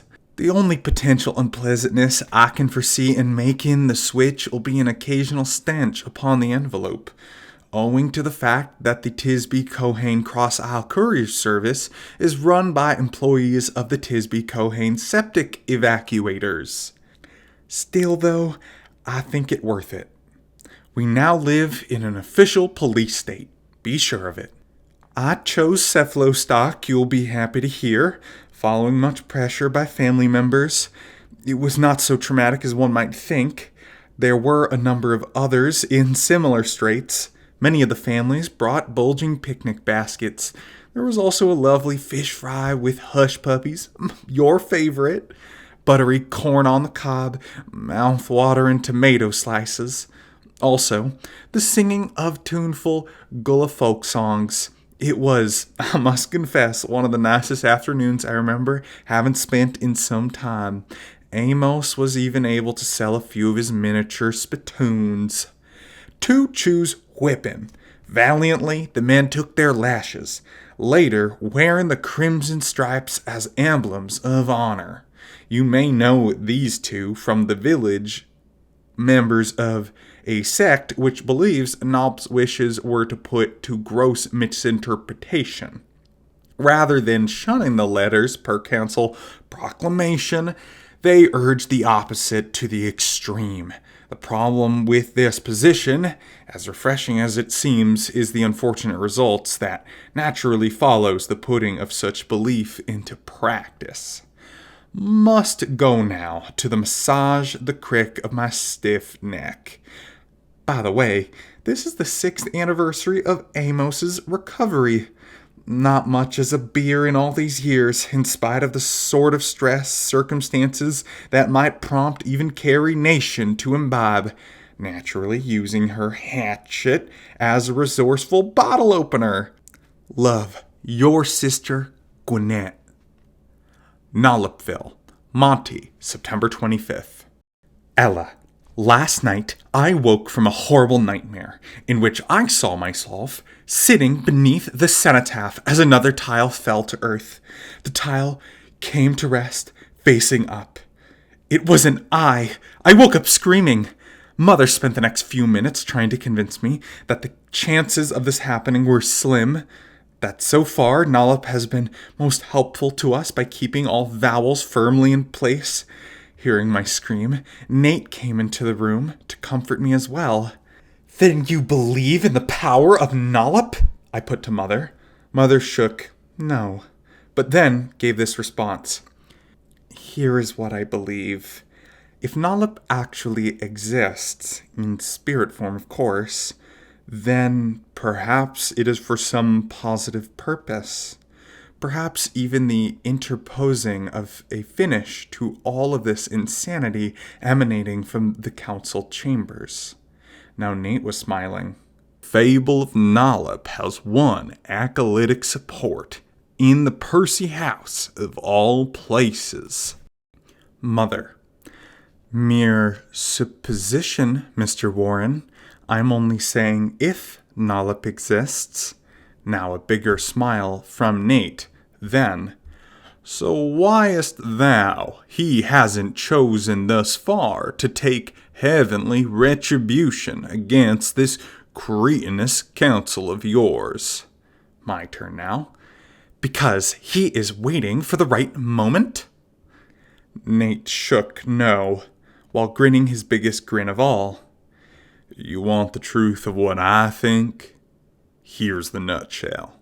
Nollop, when he was alive, was a pure charlatan, a veritable con man, phenomenally successful in pulling the wool over the eyes of 35,000 naivetes ripe for the pulling. If he exists at all as manipulating eternal spirit, I see no reason for his not being of self-same ilk. Humbug, terrestrial humbug, everlasting. Nate was beginning to make sense. Humbug, yes, as well as simply not a very nice man. Listen up, my pretty Percy postulators. Nate was becoming a bit familiar. This was not a problem for Mother or for me. Your council was built on power lust. Nollop's whole life was a construct not only of such lust for power, but of an unnatural craving for outright worship. Yet, The man was without any merit, any virtue, holy or otherwise, whatsoever. Look at what befell his secretary. For that matter, look what had befell nearly every one he met. All those instances of truth, fairness, humanitarianism, altruism, pure mythology. Perhaps worse than mythology. Nollop has become your ball. Ball? This from Mother, although I was taken aback as well. There's biblical for you. My shiver was obvious. Nate was finishing up now. Allow me, finally, to offer up this resting little trencency. Given a few weeks, I, or either of you, most anyone on this isle for that matter, might learn how truly easy it is for one to create a sentence of length matching Nollop's, perhaps one even shorter. In fact, this may be our ultimate salvation. Mother fell silent. I as well. Sweet Ella, broach this at your next meeting. I am curious to learn the response it receives. Love, Tassie. Nollopian Toes, September 26. Tassie. Intriguing as Nate's proposition is, I will present it as you suggest. An even more curious event has taken place. An O has fallen. One of the 4 O's, the last appearance in the Vulpine Canine sentence. The council has gone into emergency session. What meaning to assign to the loss of a letter whose removal leaves the 3 companions still extant? I carry a mischievous grin upon my lips. How will they glean? Whatever will their rulings this time, now that Nollop has become strangely obtuse? We await their pronouncement. In the meanwhile, I eagerly await the arrival of my cousin, along with her new companion, Nate. Love, Ella. Nollopville, Weddy, September 27th. My sweet Mitty, this will be my last letter to you. I can write no more. Writing has never been an easy task for me, even prior to the loss of the 4th letter. It now takes a large part of my wakeful hours, trying to make intelligible contact with those I love. I haven't your schooling, nor your facility with language. It compels all the mental energy I can summon simply to communicate orally with Cooney, not to mention the young ones. I no longer bake cookies. In your last letter, you wrote how unhappy you are. My hours are spent in similar melancholy. I'm speaking less. There have been 2 slip-ups. The next will surely result in my banishment. I cannot leave my Cooney, my Sabina, my Gerald, my Ursula, as well as the one whose birth name we may never again speak. She has chosen Bathsheba as substitute, but it will take some time for me to become wholly comfortable with it. My sweet Mitty, it is strange, so terribly strange how taxing it has become for me to speak, to write without these 4 illegal letters, but especially without the 4th. I cannot see, given the loss of 1 letter more, I will be able to remain among those I love, for surely will I misstep. So I have chosen to stop talking, to stop writing altogether. Perhaps we will see each other soon. That is, if you are still here. Many, as you well know, are leaving us. Perhaps I may come to your house for a visit. Cooney loves it there near the water. He says there is no better fishing in the isle than from the village pier near your home. We will not speak, we two, but I eagerly expect to pour with you in warm silence over our musty high school annuals, as well as those fox-worn nature scrapbooks we spent several beautiful summers lovingly compiling. Pray for me, sweet Mitty. Banishment for me would mean my very extermination. Love, your Agnes. The Office of the High Council, Nollopian I, September 28th. To Agnes Prather. We write to inform you that in your letter to one Mitty Percy on September 27th, you chose to use in the line beginning banishment for me, a letter combination containing one of the 4 graphemes presently unavailable for your use per Council Statute 2842. Please make note that this, for you, constitutes offense 3. It will be necessary for you to report to Barcation Pier number 7 at 9:30 a.m. on Sato Gato, September 30th, for permanent expulsion. You may bring 2 suitcases. We will permit also 1 hat box. Sincerely, Hamilton Ferguson, Chief Secretary of High Isle Council. Nollopian I, September 28th. Sister Mitty, I have news. We may continue to use the letter O until such time as its brothers choose to fall. Notice that I prefer not to attribute the recent plunges to the almighty Nollop. However, the High Council asks that we cut our usage of the letter by 25%. I am curious to know how they plan to police this. Tassie is here. She arrives as I write these very lines. I have not seen my favorite niece, can you believe it, in almost 6 months. Nate accompanies her. He is everything that has been written about him. Polite, very nice looking. I will wish him luck in his meeting with Mr. Little tomorrow. A little not so positive news. Amos has been caught in the offense number 2. In last night's poker game, it was a foolish mistake. It might have gone without report, except that Morton, who owes him money, chose to employ outright extortion against poor hapless Amos. Amos's preference was for not playing along. Imagine the effrontery. Morton attempting to ignore the offense in exchange for clearance of a rather large financial obligation. Amos thought, of course, that Morton was bluffing. Unfortunately, in this particular game, it turns out Morton was not.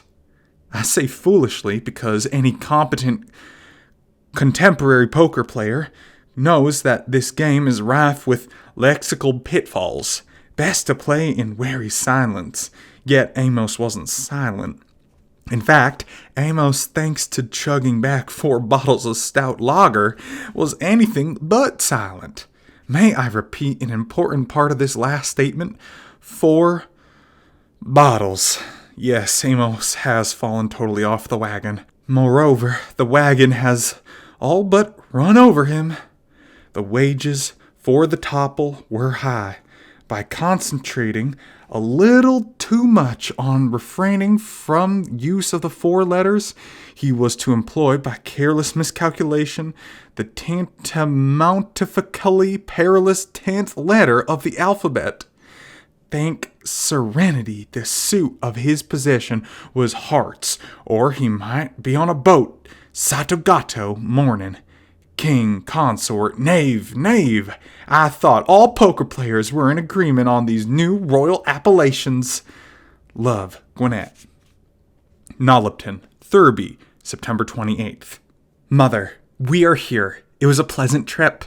Nate is preparing to meet with Mr. Little. Aunt Gwinnett is here, self-preparing for her big meeting tomorrow night.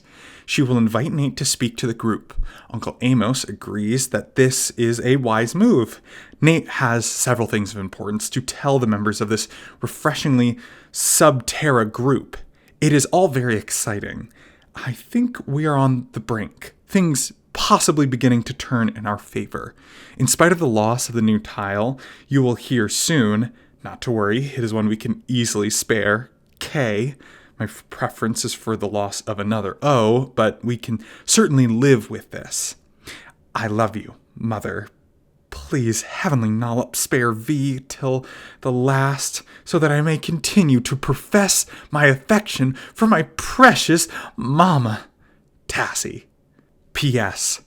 The statutes come with greater alacrity.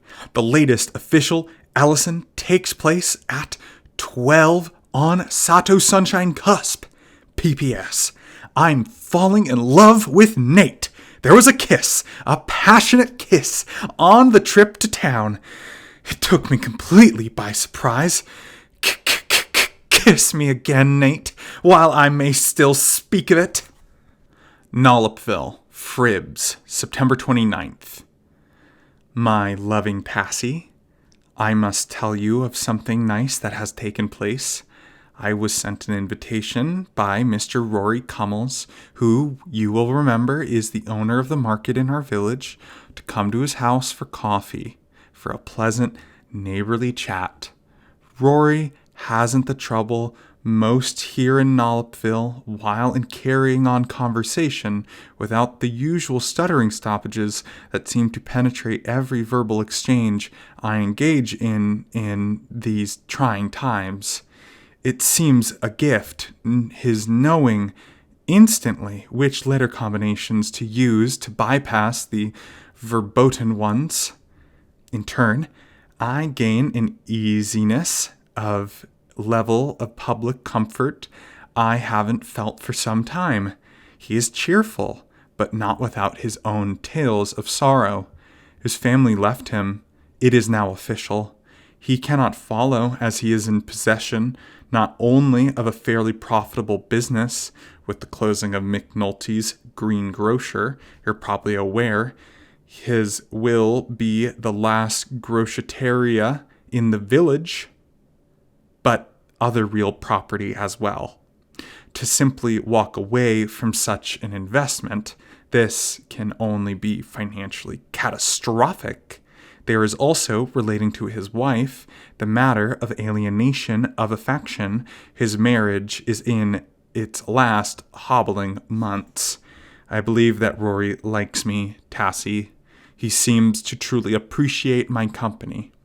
I want to see more of him. I believe he seeks the same of me. Finally, a bright ray in all the murk. I am not feeling even an ounce of concern over the loss of Kay. Kay may go. The two of us will learn to accept its loss. You are probably at this point examining this letter with utter stupefaction. Has your gloomy mother taken leave of all of her senses? No, I am allowing myself a little happiness while I am still able. You know, as I, that time is running out. Love, Mother.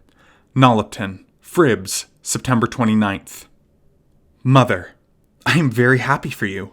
Meeting Mr. Cummels is a positive thing, I'm sure of it. I worry that there is no one looking out for you now that I am here in town. I'll worry less knowing that the two of you may become close. Nate has met with Council Member Little. There's much to relate. Nate began the meeting with a formal presentation. Little gave it his close attention. In the presentation, Nate built his, in my opinion, extremely substantial case for the reason we, along with a number of prominent American chemists, believe the tiles to be falling. When it was over, Little sat back in his chair, let his eyes close in momentary rumination, and gave his response. It may be true. It may all very well be true. Then silence. A long silence, which I knew from Nate's expression left him slightly uneasy. Eventually, Little spoke again. I may be alone within the council in leaving open the possibility that this theory, this careful interpretation of events as you present it to me, may very well ring true. Nevertheless, young man, it is still important for me to see more compelling proof. Nate was obviously upset by this response, but kept his temper. But you have the lab reports, sir. They're right in front of you. What more is necessary?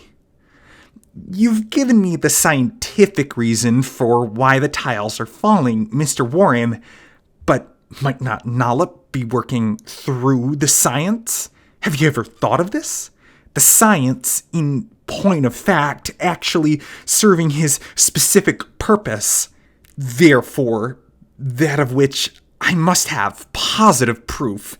The single fact that I must know for certain is that the great Nollop isn't working at all. But what proof? I can't raise the man from the grave to ask him point blank. Still, Nate thought, Little thought, then a smile from my Nate. I knew from the look on his face what was to come next. You venerate Nollop for one reason, Mr. Little. One reason only. A tip of the noggin from Little. The sentence. The awe-striking sentence which graces our national cenotaph. Nate went on.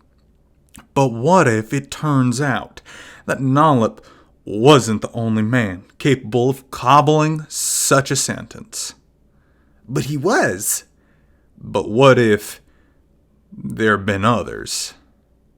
There have been no others, Mr. Warren. We are fairly certain of this. Fairly, but not absolutely. Please, Mr. Little, hear me out. What if it were possible for someone other than Nollop to come up with such a sentence and say, what might be an appropriate... Little wasn't one to let others finish their sentences. If I were to give you until the last setting sun, Mr. Warren, it cannot, simply will not happen. Why, it's pure, utter futility. But your point isn't a complex one, Mr. Warren. What you are saying is that if there exists such a person with such a gift, why we might have to place that person right up there with Nollop, on the very same plane. Is that not the thrust of your argument? If he or she is successful, well, naturally we... Is this a challenge, Mr. Warren? Might you welcome such a challenge, Mr. Little? I may not welcome it. I might, however, in proper fairness, entertain it. Then I'll make it official. It's a challenge. Will you take it to the council? A sentence of 35 letters or less. Then a crinkle. No, an elaborate furrow of Little's hoary brow. He was thinking. Intense, all-important, history-making thoughts. No, it must be conclusive. 35 letters isn't conclusive. I suggest 32 letters. 32 letters. That's correct. But that leaves a mere 6 for replication. 6? That's my offer. Take it or leave it. How long will you give us, Mr. Little? Remembering, of course, that Nollop spent all of his youth creating his sentence. Well, I certainly won't allow more than a few weeks, especially with all the help you will be receiving. You will have until November 16th, Nollop's birth anniversary. Remember, as well, that this offer must still win approval by the council. Nate thought this fair. The two men shook on it. At the Subterra meeting tonight, the challenge will be to put all present. We hope to relay it through the nation. Please cast it about the village on our behalf. We will cross our fingers that the council approves. We'll know nothing until after the council session tomorrow morning. With this most encouraging news, I'll close, but not without saying farewell to my favorite breakfast cereal. You will, of course, remember to throw out the special K. Yes, Mother. Love you, Tassie. A, B, C, E, F, G, H, I, Minnow Pea, R, S, T, U, V, W, X, Y. The wick brown fox umps over the leg. Nollopian, Sato Gato, September 30th. Mother, so much to tell, so little time to tell it. Those who were present at last night's meeting have chosen to embrace the challenge with absolute relish. The prospect of actually being able to control the outcome of this ghastly assault on our collective spirit, let alone our very humanity, by turning this offensive upon its cephalus, has sent among our Subterra movement to heights of unencompassable ecstasy. The best news of all, the Council is in full agreement with the challenge. It was official as of this morning. So, secure they seem to be in this asinine, unassailable position of theirs. We approach the ramparts ourselves, commensurably secure. High noon awaits. At first, Nate thought that he might get news to a computer programmer with whom he is familiar, a former college roommate in Orangeburg, South Carolina, who he is certain can crunch the letters to, in effect, assemble the necessary sentence within a matter of hours. But if the Council were to learn that the sentence was put together by means of artificial intelligence, it might wholly thwart our primary purpose. This being to show that some other human, not Nollop, most certainly not an electronic computing apparatus, was able to come up with the obligatory sentence containing all 26 letters of the alphabet, using only 32 letters in its execution. So, he chose to expel that thought without pause. What it will come to will be this. One of us will create it, a sentence, to surpass that of holy Nollop. One of us shall, I am certain, achieve the goal of burying the myth of Nollop forever. For the next 46 Sun to Suns, this will be our raison.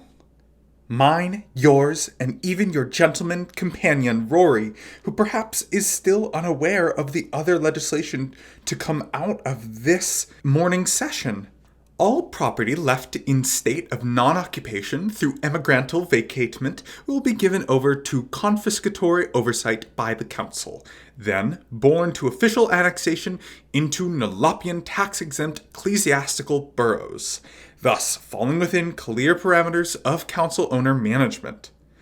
Even as things exist now, Councilman Harton Mangrove is in the process of moving with his family onto the estate of Georgianne Boonswang, whose fish cannery after closure was left in similar circumstances of non-occupation, but not without proper ownership, courtesy of the egregious title alteration. Other council members seem to be contemplating similar confiscatory moves. I must close now to return to my labors with the group. Nate, Ella, Antoinette, Uncle Amos, each of us in pursuit of the magical, temporarily elusive sentence that shall result in our emancipation. To be sure, our very salvation, albeit a more corporeal form of salvation. Our souls, though, are another matter altogether. To appropriation, worshipful allegiance, to both our heavenly omnigreatness, as well as to Nollop the mortal marvel, has become so very tiresome. One supreme being is enough for me. I much prefer the former to the latter. Love, your Tassie. Upon the Minnow Pea porch. Nollopton, Monty, October 2nd. My Tassie, I'm watching you through the pane. You sit at the table, scribbling, then erasing, biting, chewing the unfortunate pencil's extremity as you contemplate. I share your chore. I might be your portico twin, in perch upon this fresco chase, performing same, were it not for glimpsing you through the glass. Such a beguiling sight, your long auburn tresses falling as cataract in shimmering, filamentous pool upon the tabletop, gathering in swirl upon your notepaper, obscuring, framing your toil. I must return to my own mental labors, but you have given me a pleasant momentary respite, my beautiful Tassie. I so love you, Nate. Nollopville, Monty, October 2nd. Mitty, my gentle nurse, I appreciate you so much. The thermos of pullet soup you sent over. You will be happy to hear that I am feeling much better this morning. When I am stronger, I am most eager to see you in some other capacity than nurse. Not that you haven't been an excellent caregiver. I trust that you are still well, that you haven't caught this nasty flu circulating through the village. These are not opportune times for any of us to be ill. There is much that we must accomplish. I myself, in spite of the flu, have spent the better part of 2 nights coming up with a sentence containing all 26 letters of the alphabet of a length of less than 55 letters, 49 to be exact. I was hoping to surprise you with one far more impressive brevity, but shall be happy with my initial effort. Still, though, it will not fit the ultimate bill. Therefore, in concert with so many other villagers whose lamp burns late into the night, I will push on, whittling my count away. Accompanying this letter is a note brought to you by Eugenia, a little neighbor girl whom you may have seen playing on the lawn next to mine. She is all of 7, but the perfect age to write my sentences for me for purposes of conveying them to you, so that you may monitor my progress. I expect you will employ a younger yourself in similar fashion, so that I may learn of your progress as well. What a convenient loophole the not always far-seeing council has given us by the exemption from these laws of little ones such as sweet, cooperative Eugenia. The only problem exists in getting across to her through a series of elaborate gestures or comic pointing my intent. For there really is no other legal avenue but pantomime to communicate my full meaning to her. Then, through her to you. Bright youngsters are precious asset in Nollopian in these troubling times. Sincerely, Rory. A quick move by the enemy will jeopardize 6 fine gunboats.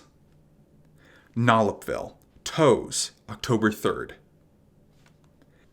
Rory, your sentence is so much better, also shorter, than mine. I am almost reluctant to show my efforts to you, but a promise is a promise. I am in collusion with a boy by the name of Wesley, son of Noonans, who own Noonan's Florist. Wesley is very popular. I must share his services with 4 of my neighbors. I am expecting a letter from Tassie. She will report how things are going in town. Rumor has it someone, a professor with the university, I believe, has himself come in below 48. If this is true, it is very encouraging, is it not? Sincerely, your Mitty. Back in my quaint garden, jaunty zinnias vie with flaunting phlox. Nollopian, Weddy, October 4th. Mother, 2 letters fell last night. F, then another O. The council plans to excise F as of 12:00 timepiece on the Thurby/Fribs cusp. I assume they will also instruct us now to shave the consumption of the letter O by 50%. There is at present fantastic support for what we in town have come to call Enterprise 32. Still, the council laughs at us. They taunt the little ones who write our sentences, who transport them between our houses. They gather in reverent, worshipful circles beneath the cenotaph to sing praises to Nollop. It is a stomach-churning sight, even forgetting the abuses the council is currently inflicting upon the remaining inhabitants of this isle. This recent confiscation of property is a clear violation of the national constitution, yet Councilwoman Houston says we are now in an extra-constitutional crisis, which calls for extra-constitutional measures. The council is preparing for that moment in which language, as it once was, ceases to exist. As far as I can tell, such preparation involves chiefly the feathering of the councilatour's own nests. We pray to our own omnipresence that the final moment never arrives. We're getting closer. Professor Mannerheim has given us a sentence with 47 letters. It is a simple sentence, which the chosen 6-year young courier put to scription in no time at all. Nate isn't sleeping. I am after him to complete his first article for Nollopian, but he seems bent on assisting with Enterprise 32. It is an obsession. The fear is gone, though. This noble movement has given us all a special courage. I miss you. Be well. I hope to see you soon, when all this is over. Love, Tassie. John Praddy, give me a black walnut box of quite small size. Nollopian Thurby, October 5th. Tassie, you were not home when they came. 3 LEB officers in possession of papers with my name on them. Your cousin Ella was there, though. Your aunt, your uncle as well. They will tell you more this evening. I write this from the Office of Corrections at Town Center. I must remain here until the Chief Magistrate is able to see me. I have a strong sense as to what this is about. Apparently, someone has become aware of my publication. Information about my whereabouts has brought them straight to me. If I am to be stolen from this isle, stolen from you, it will be my own fault. Through not using an alias when I came over. Will you ever forgive me, Tassie? Will I ever see you again? If you are given any thought to coming with me, I will not allow it. You must stay here to fight. Because I cannot.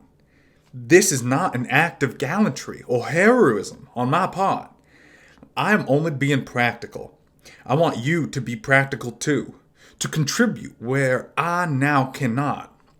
Be sure of it, my Tassie, that when the battle is won, we will be together again. Enterprise 32 will be a success. It will be our happy fate, you'll see. Your cousin, your aunt, your uncle, they all agree with me. Even your mother up in the village, I am sure, if it were put to her. I will try to contact you before they put me on the boat. If I miss that opportunity, please write. To continue to write, you cannot let them stop you. Soon we may all have to learn Hawaiian. Love, Nate. Nollopian Thurby, October 5th. Mother, Nate is no longer with us. I enclose a copy of the letter he sent to me. He was gone before I could go to town center. Banishment was swift. Swift, I believe, because of his alien status. I am at a terrible loss, Mother. One I cannot even begin to articulate. Were there all 26 letters available for my use, my ability to translate my feelings, my thoughts of Nate to this page might still be put to supreme test. F leaves us tonight. I haven't even the strength to curse those beasts with that epithet you taught me never to say. It's pointless at this point. Anyway, so long, F. So long, my sweet Nate. I miss you. Ferociously so. Love, Tassie. A, B, C, E, G, H, I, Minnow Pea, R, S, T, U, V, W, X, Y. The wick, brun, ox, umps, over the lay. High Council. Ribs, October 13th. Nollopians. Many have come to us to learn whether or not, given the latest alphabetical prohibition, employing the tetra/pentaclass numbers as numerals, e.g., 4, 5, 45, 54, 5,445, 554,554,455, etc., is still allowable. It is. As you can plainly see, using numbers will always be permissible. There are no numbers in the vulpine canine sentence, only letters. Sincerely, Hamilton, Executive Secretary, High Council. Nollopian Ribs, October 13th. Tassie, violation number 2 this morning. This hapless Ribs the 13th.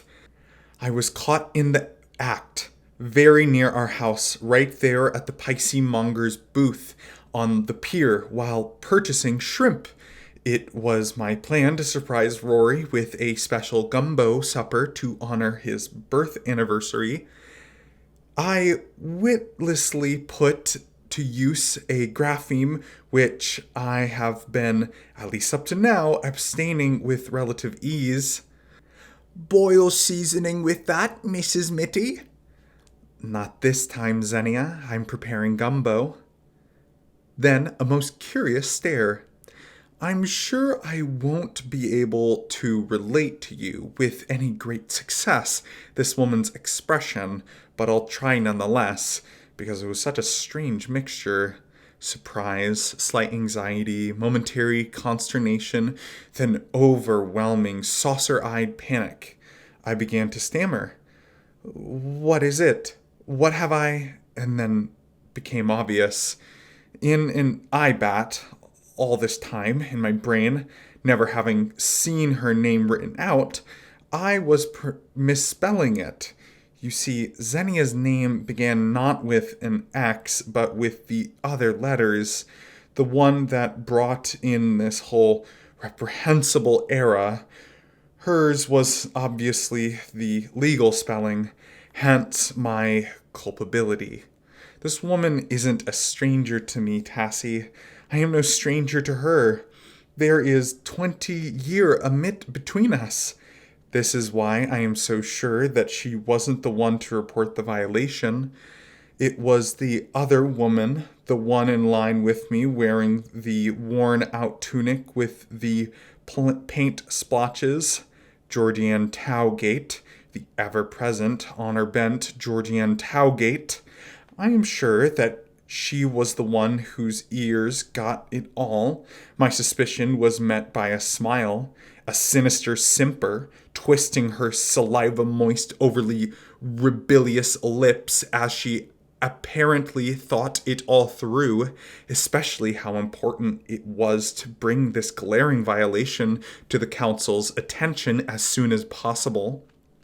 My thoughts were spinning at that moment as well, giving serious contemplation to pushing this Mary Cassatt aspirant, now my veritable nemesis-sister, right over the railing, straight away into the heaving sea.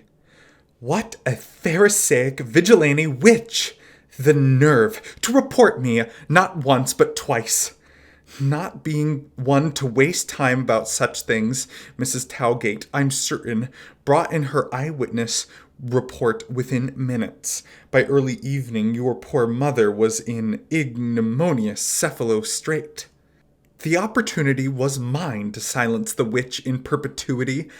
I let it go. I am an ignoble poltroon. Sincerely, your ignorable poltroon mother. Nollopian, Sunshine, October 15th.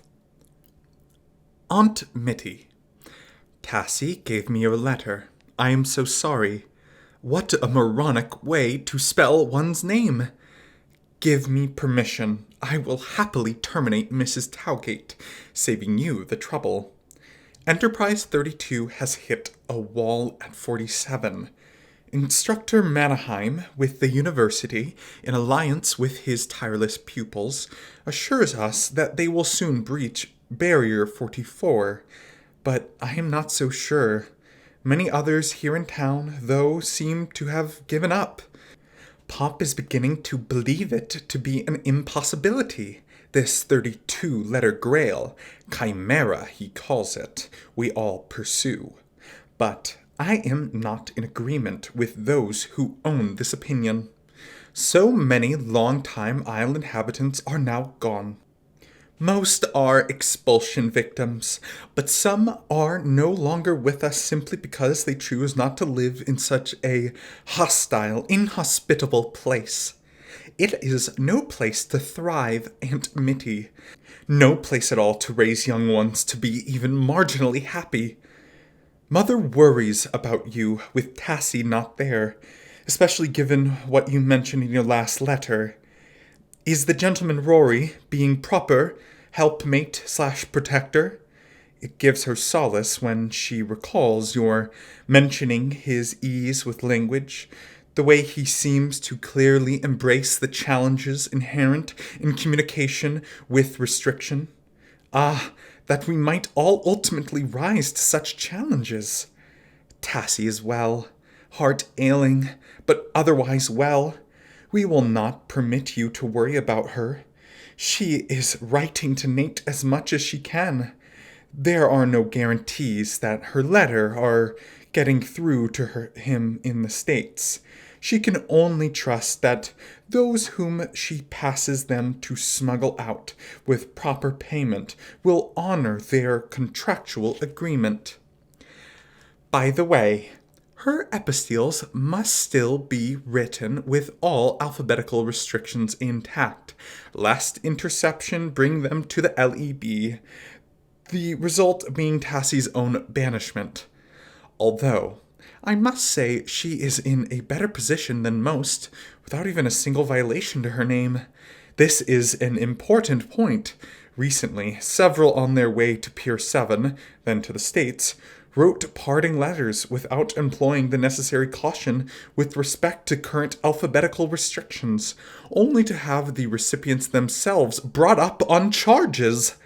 Remember as well that LEB thugs are still wont to engage in spot home searches, hoping to turn up anything containing the illicitabeticals.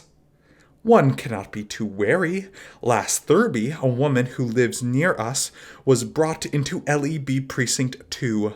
The charge, an unthought-through grocery list seen by a thug there on her icebox. Pop is staying out late, coming home with a pungent alcohol smell about him. I am not eager to tell you this, but Mother will not allow me to engage her on the topic. 48 hours ago, he was put on notice by his wholesaler that U.S. Nollop business transactions were moving to hiatal suspension. Were Pop to continue to create his miniatures, especially those popular moonshine vessels, he will have to emigrate to the U.S., which meant we will have to go soon. I am so sorry to say, Aunt Mitty, that I was not sympathetic, because this obviously means leaving my 18-year home here. Who can say how long? Leaving all that I cherish. Leaving Tassie. Leaving my sweet Aunt Mitty. There have been reports that Nollop expatriates have been having a rough time in the States, are very much at sea in American society, in cultural isolation, as it were, unable to melt into the proverbial American melting pot. It will be the same with us, I am certain. As long as we are there, we will live as outcasts. I will tell Pop that we live on my washerwoman's income, on our meager savings until this crisis comes to a close. Then, as expatriates begin to return home, house construction will surely begin anew, carpenters such as Pop naturally obtaining ample employment in the process. But let us say this never occurs, that the crisis continues, because we cannot move below 47. Because the best brains at the university, the best brains in the nation, cannot move us anywhere near 32 by November 16th. What then? It is late. Pop has yet to come home. Tassie sits writing letters to Nate, letters he may never see. The gnawing apprehension has come again. Help me, sweet Aunt Mitty, not to give in to it. Love, your niece Ella. Nollopville, Monty, October 16th.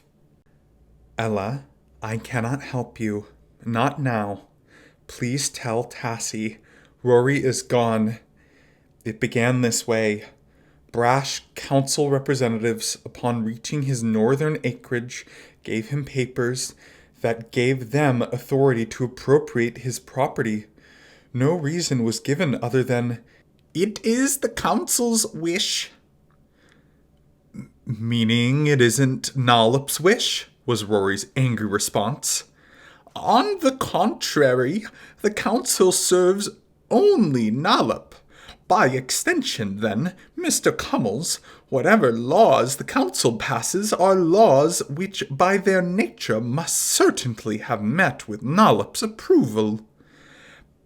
"But I cannot possibly see how stealing another man's property meets with Nollop's approval." "The reasons are strictly ecclesiastical in nature, Mr. Cummels. Perhaps the council wishes to erect a tabernacle on this site." Rory was seething, his countenance nearly vermilion in hue. My worry that moment was that the poor Rory might have a coronary arrest. "A tabernacle? A temple? You actually mean a house in which to worship Nollop?" "That is correct."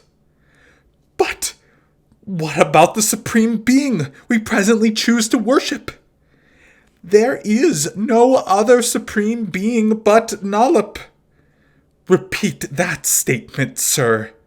Please, I want Mrs. Percy to hear it." I was then brought over as close witness.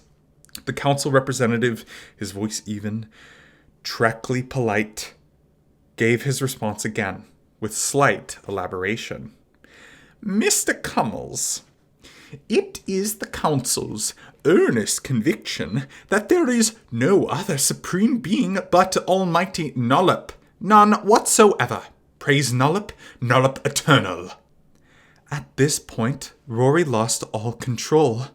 Now, Rory isn't a very religious man, at least I never thought so, but he became, at that moment, positively apoplectic, moving to assault the representative with everything available to him in his verbal arsenal, utterly without restraint, letting loose with a veritable vituperative salvo, nothing printable here. Expulsion was complete within an hour's time, as an outgoing ship was set to leave at precisely the moment Rory was brought to the pier. There was a cursory exchange between us, an impromptu attempt at a chin-up bon voyage replete with the now customary, almost prosaic, parting anguish. A moment later, he was gone. As the ship was pulling away, Rory gave me the store hasty mention. "It is mine now.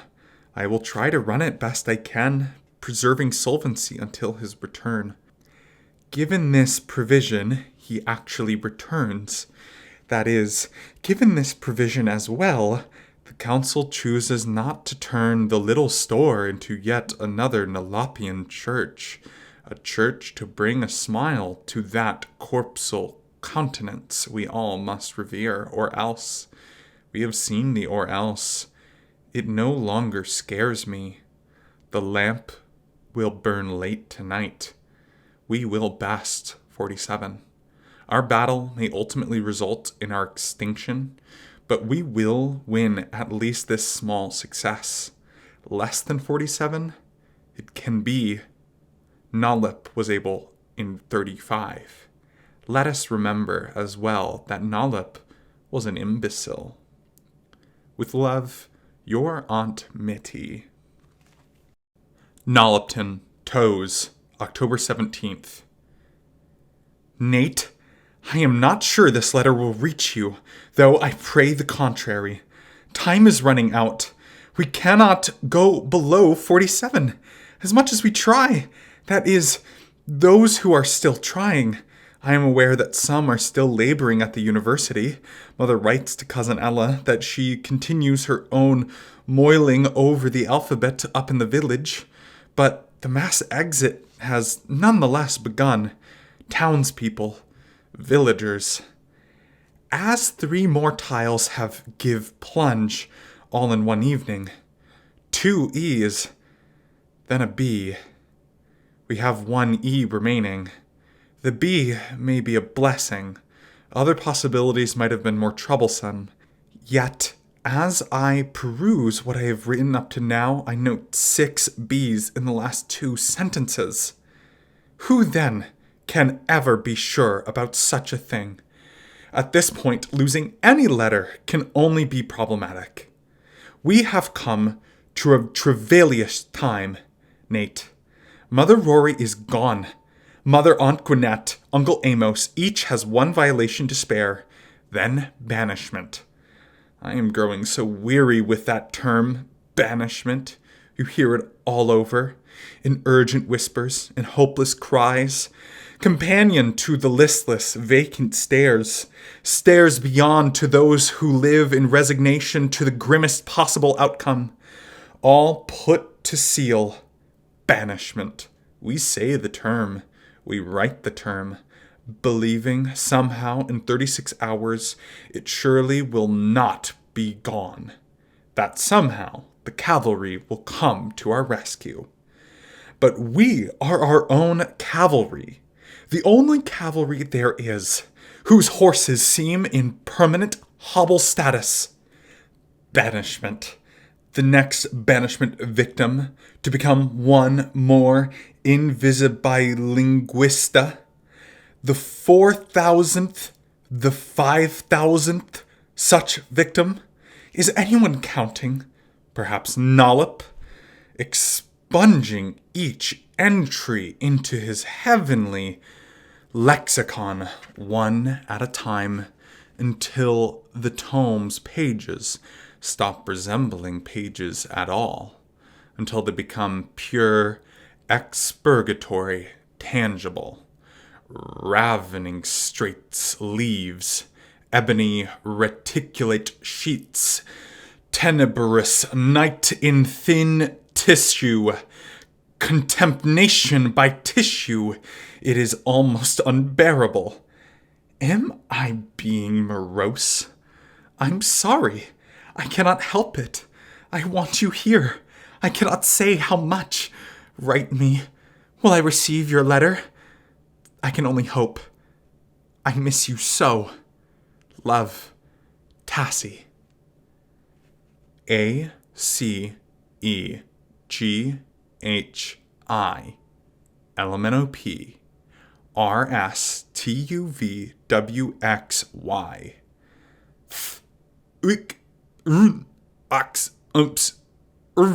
the lay Nollopian topsy-turvy Octavia 19th. My Nate, Menaheim has come through. He has at least met the goal I wrote you concerning in my last letter. He has come up with a sentence, 44 letters in length, containing all the necessary 26 appearances. With the recent spate in migrations to the States, there is now a shortage, not nearly enough 6 to 7 year youngs to write the sentences. Conveniently, though, Menaheim is papa to an intelligent 6-year young lass, Paula, who met with success in her initial attempt at transcription. I cannot, alas, mail it to you, as I then put yours truly at peril. Only were I a youngster, 6 or 7, might I attempt to courier via the post such a precarious missive. Perhaps it will somehow reach you through other means. In other news, yes, there is much other news to tell. Someone is relaying threats to the council. Each councilateur has gotten a copy. Cease the insanity, or you will perish. As a result, I must now call them what I am only too happy to call them, police goons. The police goons have gone house to house in their investigation, yet have yet to turn up anyone except the usual suspects. That is, virtually everyone on the Isle not in Nollopian cult thrallage.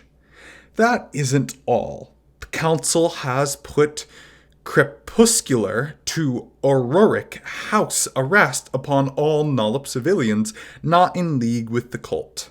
Almost all villagers, Mother tells me, are leaving, either moving to town or to the States. She says that it's nearly a ghost town up there. As there are no more customers, the store is no longer open. This is all right, though, she says. Victuals were starting to run scarce. Soon she will have to come to town as well, to move into my Aunt Gwynette's house. At least I will get to see her again. I truly miss her. Uncle Amos, I am sorry to say, is no longer with us. There was a harsh exchange, Aunt Gwynette unhappy with his return to alcoholic spirits. Now he lives with Uncle Isaac across town. Soon he will resolve one way or another to leave or not to leave the Isle. Yes, that is now the topic on every lip. This salient, impertinent, Hamletian choice. To leave or not to leave. To waive claim to our homes. To renounce our mother soil. To give up everything to those who warrant only our lowest contempt. To those who aspire to reign in outright tyranny, whose misperceive Nollopian thoughts in service to rapturous intent. Can they not see that we see what is happening here? Are we to them only silent, witless non-essentials, prostrate irrelevancies to step over in their march to own, to expropriate, to steal everything in sight, even our very tongues? Nate, I have to tell you something important. I wasn't going to. However, it seems crucial to me now that you have a true, complete account as to what is going on here. I wrote the letters. The ones with the threats. Were anyone to learn this, it will mean my ruin. Perhaps even my execution. Smuggler Courier, my very existence is in your palms. I love you, Nate. I miss you greatly. Tassie. P.S. The Mephistophelians live here. Not in the Orient. You will get my meaning later. 6 big devils from Japan quickly forget how to waltz. Nollopville. Riggy-roo. Octopus. 20. Mrs. Mitty, help us, please. Something appalling has put my son Timmy in harm's way. The school says that he's 8. The school says he was 8 last month. Since last month, he has not given any care to what he says. We all thought, that he was exempt, that his exemption continues until November 13th, when he turns 8, when he truly, legally turns 8. It seems that someone at the village archives got it wrong. Unless we can prove otherwise, Timmy will have to leave Nollop. We haven't the necessary papers to prove our claim. We lost our last home, you see. Lost everything in it to Hurricane Elspeth. Perhaps you might go to the school, might locate something to prove that Timmy won't turn 8 until November 13th. Thus, Council Proclamata cannot in any legal sense apply to him. Otherwise, we will have to go. We implore you. Sincerely, Georgianne Towgate. Nollopville. Satogato. Octarchy. 21st. Mrs. Towgate, I went to the school. With my erstwhile colleague, Miss Greahy's assistance, I spent the morning searching all the papers pertaining to your son. I must relay that nothing might help your case came to our attention. I am truly sorry.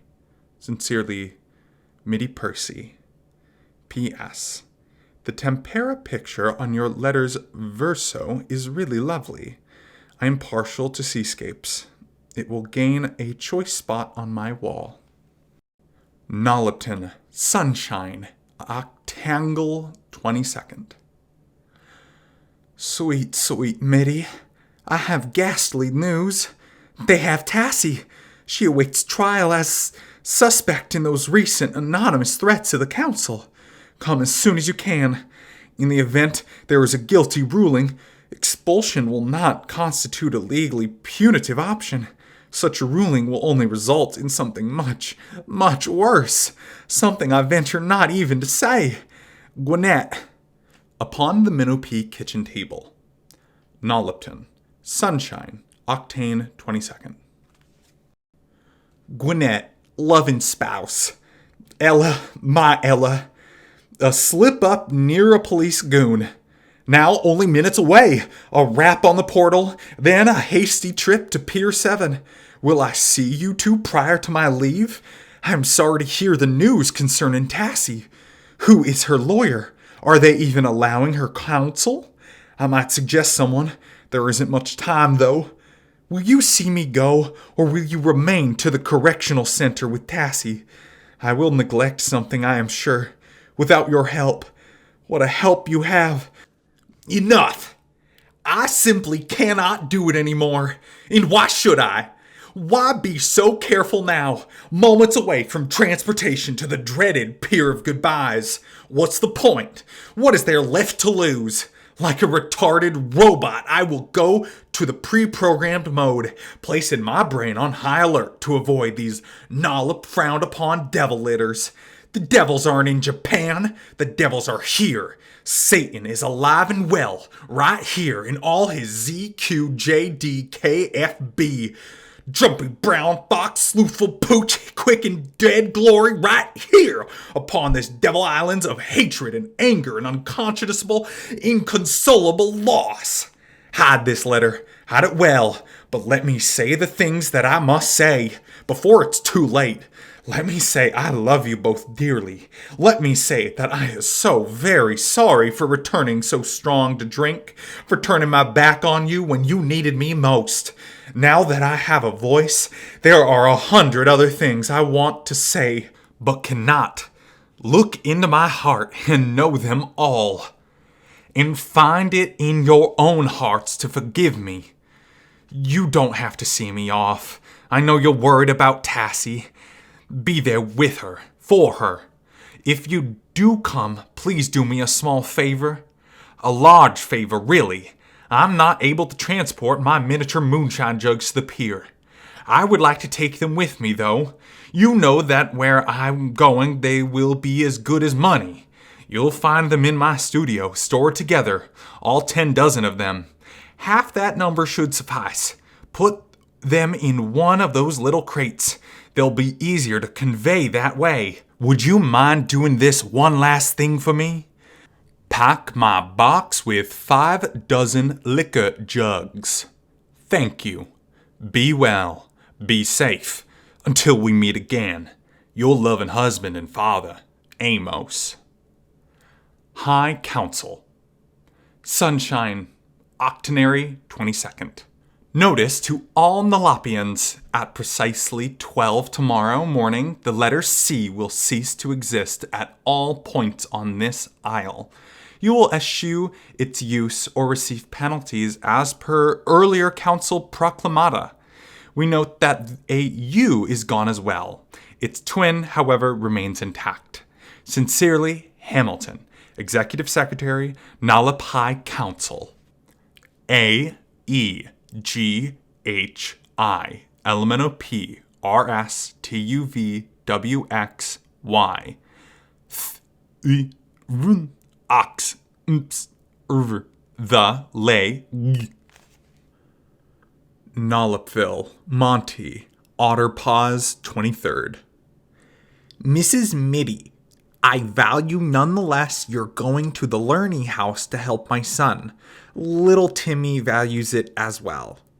He is gone now, Timmy, this morning, with Nash, my spouse. I must remain, as I am without violation. Nash has too. One among us must stay. I am the one. Our home, our property, it's all we have, you see. Were we all to leave, they will expropriate it. They will expropriate property. You're aware, are you not? Please exonerate me. In your heart, I am so sorry that I was the one to report your violations. I am so sorry that I was to learn what is truly important in our lives too late. Write me as well. When time permits, I am the last one on my street. It gets so still, so lonely here at night. Eerily still. Anguishingly lonely. Not, though, when the LE goons motor through, their horns wailing. Hooligans, as they rule, though it is ghostly silent here. How are you set with rations? I will soon have to miss one meal every sun to sun. Are you giving thought to moving to town? I may wish to go with you.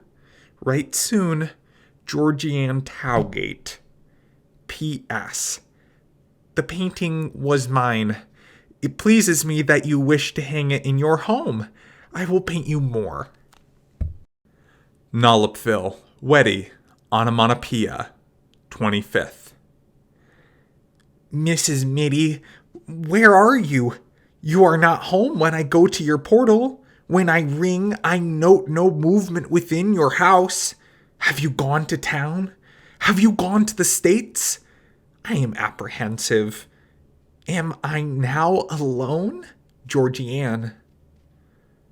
Nollopian Thurgerino, Autolgia, 26th. Sweet Tassie, they will not let me into the prison to see you.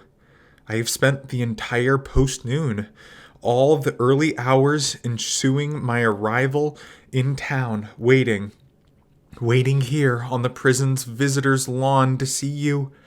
Waiting. They tell us nothing. Will they even give this letter to you? It is very upsetting. I want you to grasp how greatly I love you.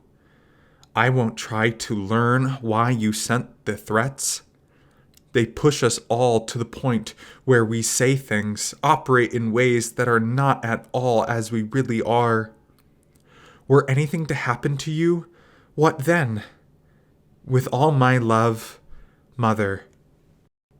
Somewhere in Nollopian, Satogato, Ottoman ruler, 28th. To Tassie's mother, Mitty.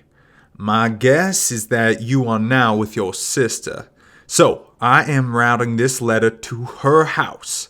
I am here in Nollopian, a stowaway, an illegal alien. I have spent the last 24 hours in nail-nipping intrigue. All to see the one I love, to help the one I love. I am aware that they have put her in prison, though she will not stay there long. I will see to it. Wish me well. Truly yours, Nate. Upon the Minnow Pea kitchen table, Nollopian, sunshine, o tempora, 29th. Ella, while you were at the prison attempting with your Aunt Mitty yet again to get in to see Tassie, men who were sent here to see me got themselves into our own sorry impregnus with little struggle at all. Apparently, they were sent to interrogate me. The grillin pertaining to the now exanimate anti-high priestal movement. Unhappy with my initial responses, they grew instantly perpy when I soon let her slip an illegal letter. What an enormous toothy grins! What mouth enamel! You see, I gave them reason to transport me. To Pier 7, tossed me right onto the emigrant trawler. No more mum. One less agitator. I am an agitator. My leave happens very soon. As soon as I am through with this little epistle to you. It's a weeping shame. Why, I'm not even given enough time to gather my things. All my possessions. Your pops' possessions are yours now, I suppose. Preserve them. Preserve our memory. I wish you to stay. You must stay. Maintain the struggle. In our name. In our honor.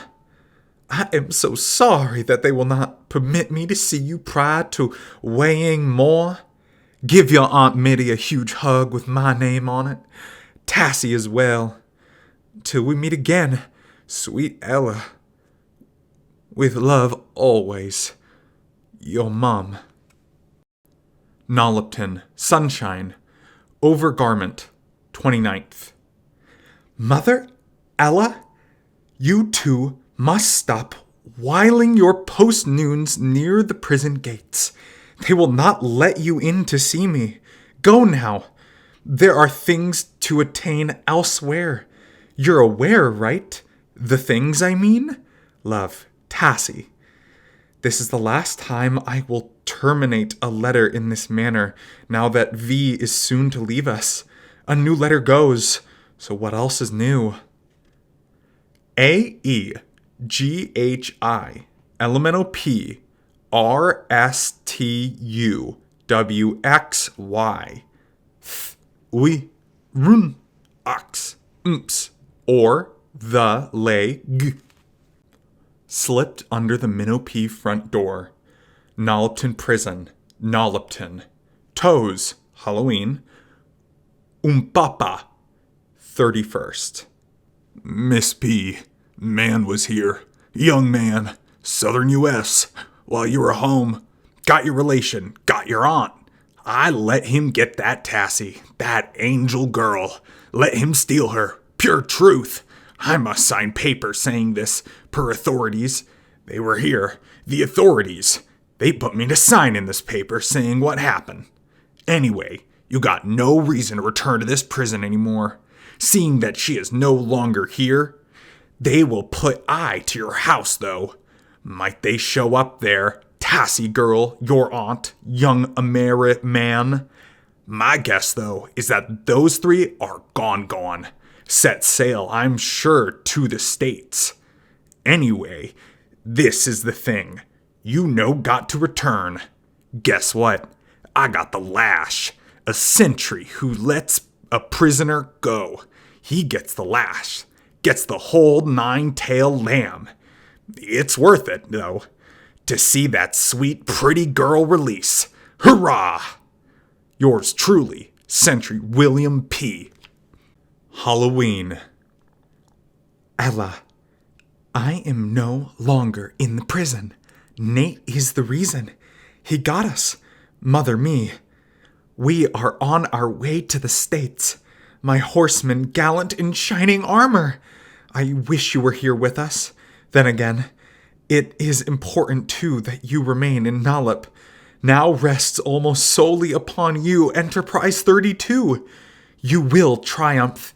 We are sure. Our hearts, our prayers are with you. Tassie. P.S.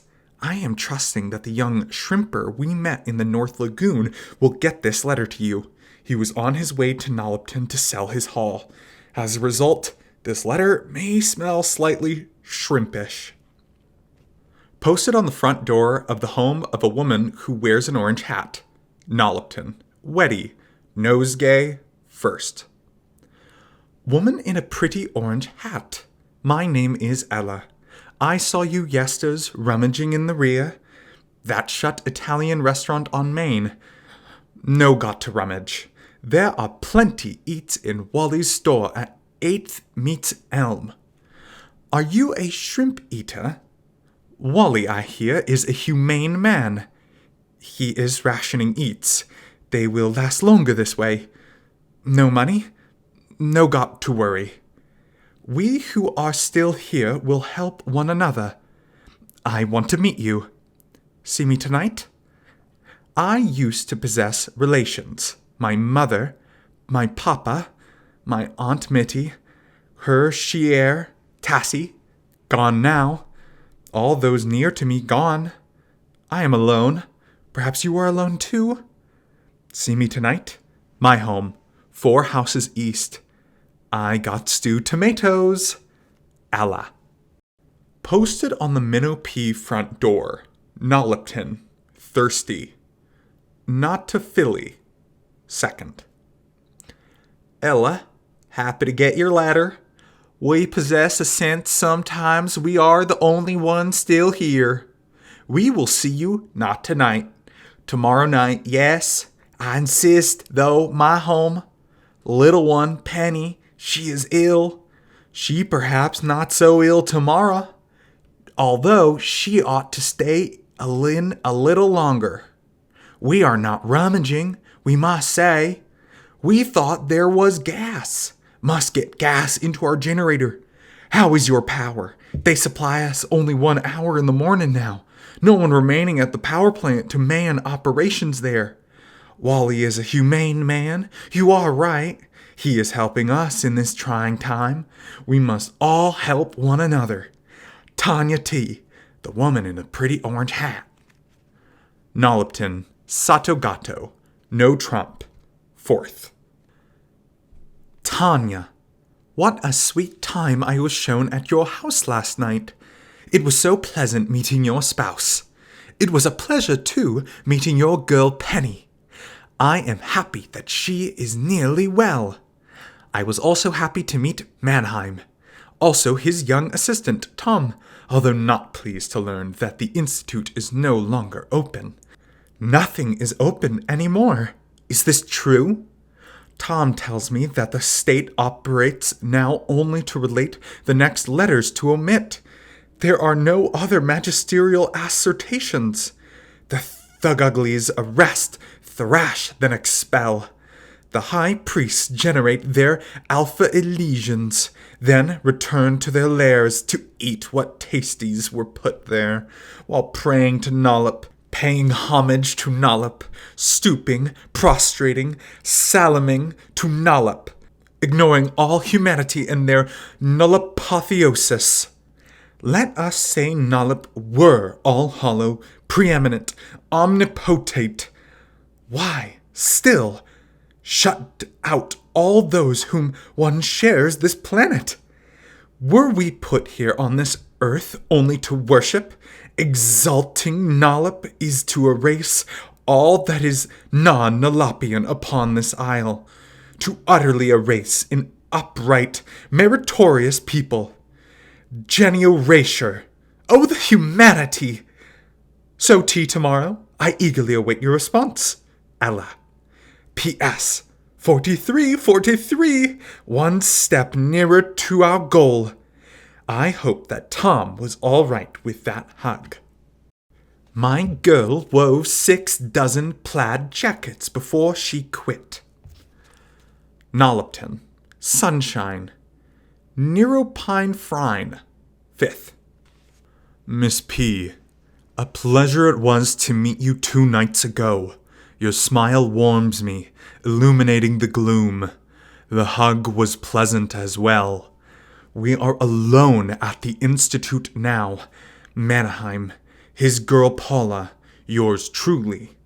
The entryways are hasp shut, though we easily mount the trellis next to our lunette to gain entry. We then may toil on without espionation. The other pupils, the other worthy assistants, they are, alas, all gone. Expulsion. None, I am happy to say, went willingly. We, Miss P., may I appel you, Ella, are the only ones who persist now in Enterprise 32. The others who remain on this isle plow their energies into hunting ailments, into maintaining shelter in these unsure, austere times. As a people, we Nollopians now seem to exist only elementally. Outright primals we are now. Piteous loss. A loss, though, that I may not examine too long as my mission shouts my name. Our mission. We are true partners in this. May I also note that you are pleasingly pretty? I let that slip out. I am sorry. I mean it, though. Mannheim's girl Paula will rap on your portal soon. She will present our latest attempt. There is little time. 11 sun to suns. Then, the 16th. You is gone. I suppose you're aware. The first A-E-I-O-U-Y to go. Up until now, the other graphemes were not A-E-I-O-U-Ys. Then, the A-E-I-O-U-Ys start to go. Ella, writing to you turns exponentially more grueling. I will not throw in the towel, though. I trust that you won't either. I truly relish our partnership. Perhaps we may sup together tomorrow night at the Unilernity? I will show you how to shinny up the trellis. I got lime gelatin. Your ally, Tom. A-E-G-H-I Elemental P R-S-T-W-X-Y I Ox Umps or the lay g slipped beneath a neighbor's front door. Nollopian Monty Nostromo 6th. Hello there. I am Ella, the one who smile at y'all's yesters. Whose home is near? I am writing to people who are still here. Who is still see in the streets? Who peep at me, wall in, porthole, porterie people? Wanting to say something with anxiety stilling erstwhile galloping yammers. It is important that we say something to one another. Any little thing. We are not low-tier animals. We are higher entities. Am I right? Say something, a greeting, anything. It is important as well that we stay in nearness to one another. Not only in the proximal sense, in the sense also as persisters, inheritors. We are all that remains, the ones who maintained the remnants, the Nollop that earlier was. Retreat is not an option. Ella. Slipped beneath the Minnow Pea front door. Nollopian, Monty, no way. 6th. Insane woman named Ella. Retreat is what we want. Go away. Let we alone. Anonymous. Posted on the Minnow Pea front door. Nollopian, Monty, Nostomania, 6th. Mitty. This letter I post on this here portal in hopes that Mitty might see it. That Mitty is staying here at her sister's home now. I hope it is so. I am in a home not too remote, 3 homes away. It was empty when I got here. It is my home now. It was a long trip, 2 nights, to get here on shoe, to get to where my ally, Mitty, perhaps is. I ate twigs. I slept in sewerarios. The yellow sphere shone harshly on me. In the north, I was near insanity. It wasn't pretty. Isolate. Solitary. So lonely it was where I was. More so lonely than here. Here where Mitty is. Please ignore not my appeal. As earlier, when one moment Mitty was here, the next she was not. I am so sorry, as I mentioned earlier, the things that I perpetrate to harm Mitty. What I see now, it's all so plain. My past errors so apparent to me now. I saw into the glass swarthy. Yea, now my eyes are open. I want eagerly to go to my Nash, to my son Timmy in the States. I may not. I am to stay here. Nash tells me this is how I am to help those I esteem. The only way to retain what little we own. Yet it is hopeless. My staying there is in that remote hamlet where we possess the tiny property. What is the worth? Why is my staying there more important than seeing the ones I esteem? My Nash, my sweet little, not yet 8, no matter what anyone says, Timmy. Mitty sees, right? How I so miss my sweet ones. We help one another now, agree? I say I am sorry. Mitty says it is all right. Mitty assents to this, yes? Please say we are mates. Amigas. Say, please, that we are woman pals. I so greatly wish to hear these terms. Georgianne Towgate. All letters still here. Yay! Nollopton. Monty. No. Nanette. 6th. Georgianne Towgate, my mother's sister, the one thee wants, is gone. She went with her she-heir, Tassie, to the States. Tassie was in prison. The reason? She sent threats to the high priests. They arrest her. She is happily no longer there. Alas, neither is the one thee wants. This is, permit me to relate, why it was important that she exit thy hamlet so hastily. Not the one thee imagines. There was no ill will. I shall sign on this moment as Georgianne's ally. See, I am at times lonely too. We eat together tonight, yes? 2 lonely amigas. I am 18, yet my age is not important. Nothing is important next to Enterprise 32. I await thee, Ella. Nollopton, Toes, Noogie, 7th. Tom, here is the news. There is a new woman on my street. Her name is Georgianne Towgate. She is lonely, shows great apprehension. I will try to help her. She is not at all similar to my Tom, who is strong, wise, pleasing to the eye. Thy gelatin was so tasty. I am happy to meet thee, Ella. Nollopton, Toes, Noopers, 7th. Ella, no more gelatin nights now. Happy to report Enterprise 32 progress. 37. That's right. 37. Hip, hip, hooray! It is all too awesome. Now only 5 to go. I will not sleep tonight. Neither will Manaheim. Thy amigomate, Tom. Zelda quickly wove 8 nubby flax jumpers. Nollop High Holy Order.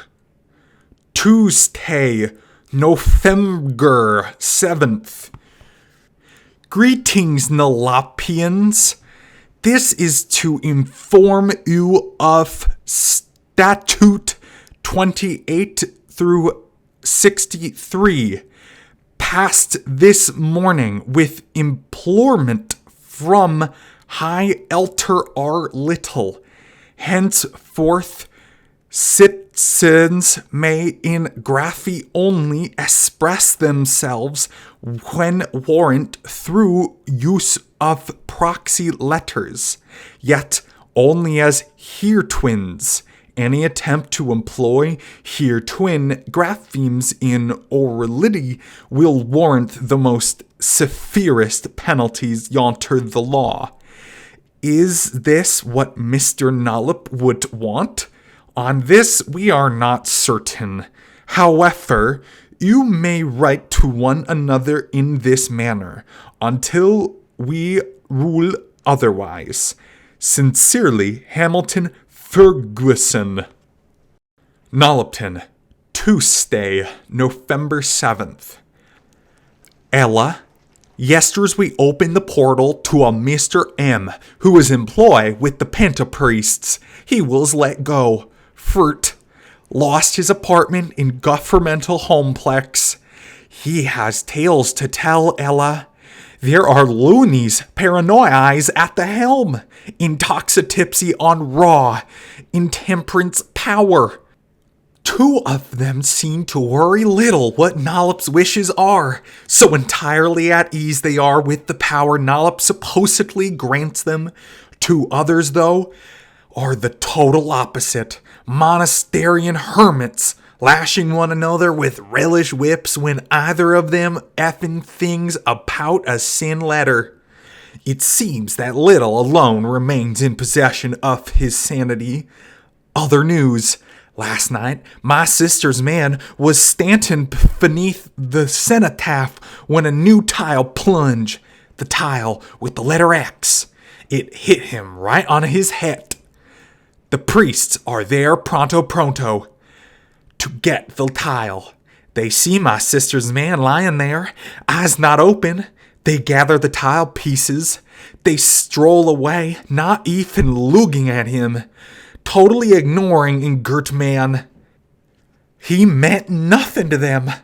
Later, help appears. A woman. She ministers to him, transports him home. He was nothing to them, Ella. Imagine that. Your neighbor, Aunt Ferent Tanya. P.S. I was about to post this letter when I hear 3 more tiles plummet. A T, an R, and H. Another T remains in place, another R, and another H as well. Ella may wish to know, though, that except for O, there are no more twins. The remaining letters are all singletons. A-E-G-H-I, Minnow Pea, R-S-T-W-Y. T-I-Wun-O-Mps, or He-Lay-G. Office of R. Little, Nollopton, Wednesday, November 8th. To Miss Ella Minnow Pea. I regret to tell you most egregious news. Mannheim is mort. I know that you knew him, were friends with him, that you and he and his assistant Tom were working still on Enterprise 32 challenge. How it happens is not easy to tell. He used an illegal letter in interview after police see him and Tom going through window in University Hall trespassing. He used the letter then when the police go to tie his hands to transport him to Pier 7, he and Tom try to flee, so deportation will not happen. The police shoot him. They shoot him in the head. He is immediately dead. I am again sorry to tell you this. I must say, tween we two, that I held high hopes for his success. Yours truly, R. Little. P.S. As for Tom, I am not sure what happened to him. He fled and is perhaps in hiding. Nollopton, Wednesday, November 8th. To Mr. Little, thanks for telling me of what happened to Mr. Mannheim. You are right. We were indeed working together. A friendship was growing among we 3. As well, it is hard for me to even write. I am so staggered from this news. He was a good man who cherished this island with all his heart. I will miss him. I will miss as well his devotion to Enterprise 32. I am not certain I possess the strength to persevere without him.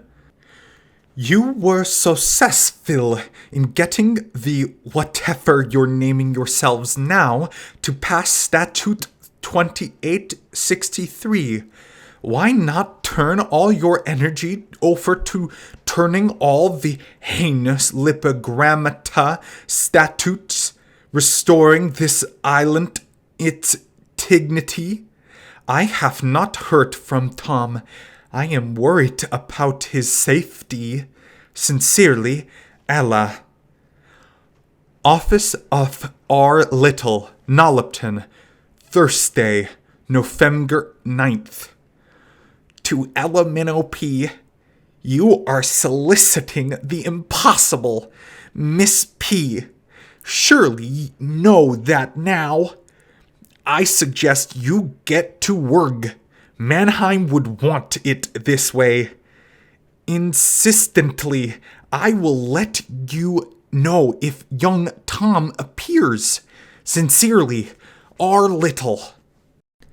Nollopian, Thursday, November 9th. To Ella Minnow Pea, I have Paula Mannheim with me, orphaned, you know, after what happened to her father, Professor Mannheim. She is with me temporarily. However, she may not stay past tomorrow.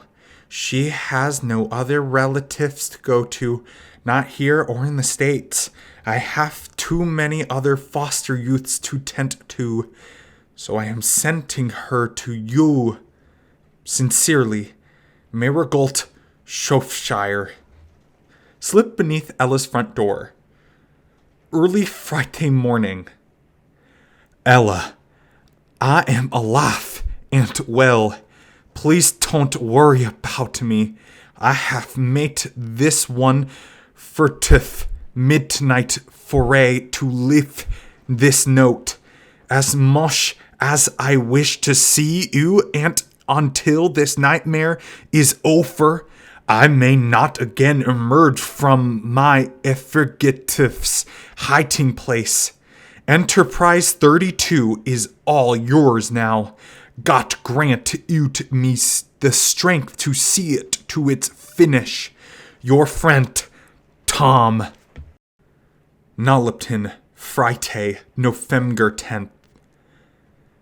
Tanya, I was sent a letter from Marigold Shropshire. I am new foster mother for Mannheim's girl Paula. Apparently, there are no other relatives for her to go to. It is a strange world we reside in, is it not? I am made a foster mother at 18. I will try to give her a good home. Poor little ragamuffin. How is Georgianne? I have not seen her, heard from her a while. I am little worried. Ella. Nollopian, Friday, November 10th. Ella, Tanya told me you were assigning after me. I am fine. Lately, I have started painting my torso in pretty motley hues. I sit in front of the mirror in sleepy room. I admire my handiwork. I am a human abstract painting. This morning, I got some old remnant paint from the hardware warehouse. Now I have enough to paint all over my whole self. Your friend, Georgianne. Nollopian, Saturday, November 11th. To Georgianne, it isn't wise for a person to paint her whole self. Think about this first. You will see that it is not healthy. Also, please answer your portal when I rap. Ella. Nollopian, Sunday, November 12th. Ella, I'd look for you all afternoon. You are, I think, at Mrs. Shropshire's home getting little Paula's things together. I took Georgianne to the hospital. There is one physician still working there. Thank God. Georgianne is very ill with lead poisoning. There is a possibility that she may not last the night. Look for me at the hospital tonight when you see this note. Also, you hear that Y fell? No Y tomorrow. At least no one was hurt this time. Truly yours, Tanya. Tomorrow, Tania. A. E. GHI Elemento P RST W T I M O MPS or he la g. Office of Our Little Nollopian Monte November 13. Ella, you may refer to me as Little. I am referring to myself that we now. To answer the interrogatory, I have no plans to leave this isle, especially since I have good reason to remain. You see, I am working on Enterprise 32 myself, as I hope are you. In these 3 sun-to-suns that remain, this last lap, as it were, I thought you might appreciate the help. Sincerely, our little Nollopian Nollop Monte, November 13th. To the Towgate family, please accept me heartfelt sympathy at this time. Georgianne passed away last night from lead poisoning. She painted her whole self from head to toe with many pretty ornamental hues. She was so resplendent, almost radiant in repose. The happy, appealing pigments, an aesthetic reminder of her lovely, warm spirit. She should look smashing for the funeral. Her remains should arrive shortly. With all regrets, Minnow Pea. Nollopian, Tuesday, November 14th. Ella, farewell, farewell. Though we are not friends for long, I will so miss you. You are so strong. It is good that we are left. We wish you well with Enterprise 32. We wish you well with everything you try to achieve in these tiring final days. To achieve for Nollop, for all we expatriate Nollopians, the Nollopian diaspora. Asfetinaltonly, Tania Ant Family, P.S. H has fallen. He, ho, ho, how totally irrelevant to my life now. A, E, G, I, Elemento P, R, S, T, W, T, I, Wun, O, Mps, or E, La, G. Nollopian, Nollop, Weste, November 15th. To Mr. Warren, Nollopiana, Georgia, America. Mr. Warren, please get word to my mama, to my pop, Aunt Mitty, Aunt Tassie, that I am well. I am persister in outlaster. No more trepidation for me, only determination to end the task I started. The outs are not good. The reason I am not good. Mannheim was superior to me and Assistant Tom. Now Mannheim is dead, and Tom is, I know not where.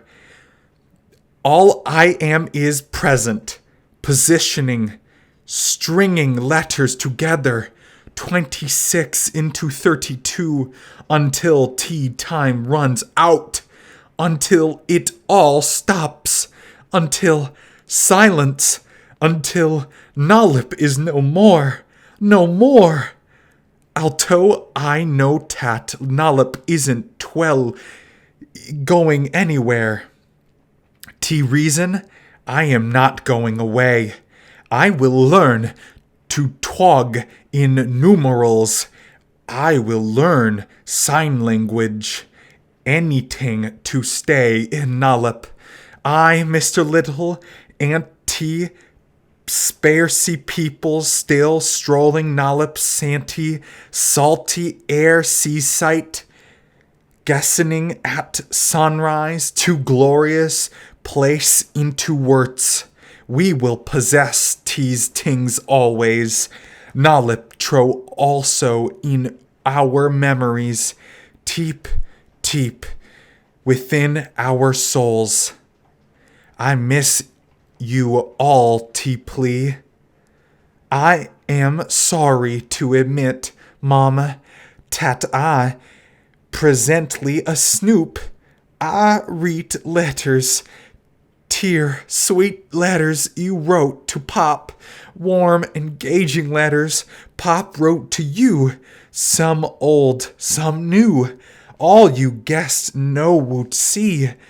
You pot them away so well. I read them, you see, to gain needed inspiration. These letters also my solace, me immolatent. I hint tang you for tem. Insistently, you are probably reading me last letter to you. It is now simply too tiring to write. To say what I must say in language one may understand. I am sorry. Always. Ella. Wednesday, November 15th. Nollopians G go tonight at midnight. No more G, so long G, pentapriests. A, E, I, elemental P, R, S, T, W. T, I, wun, o, nt, or I, la. Letter to me. Only 24 hours remain. Storm.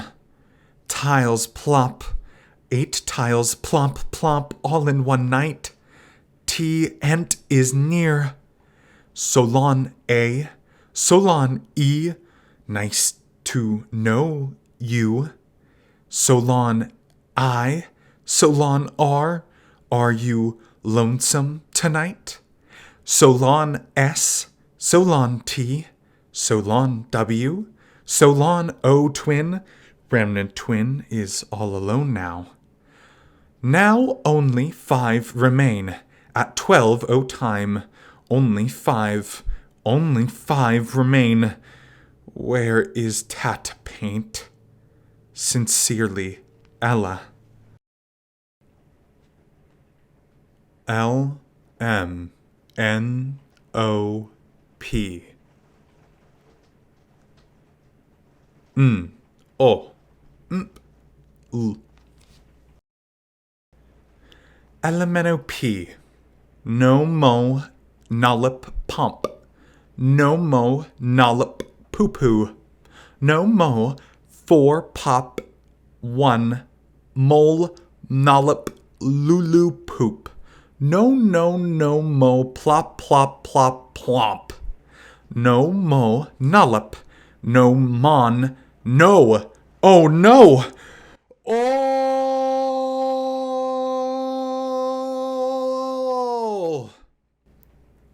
Elemental P.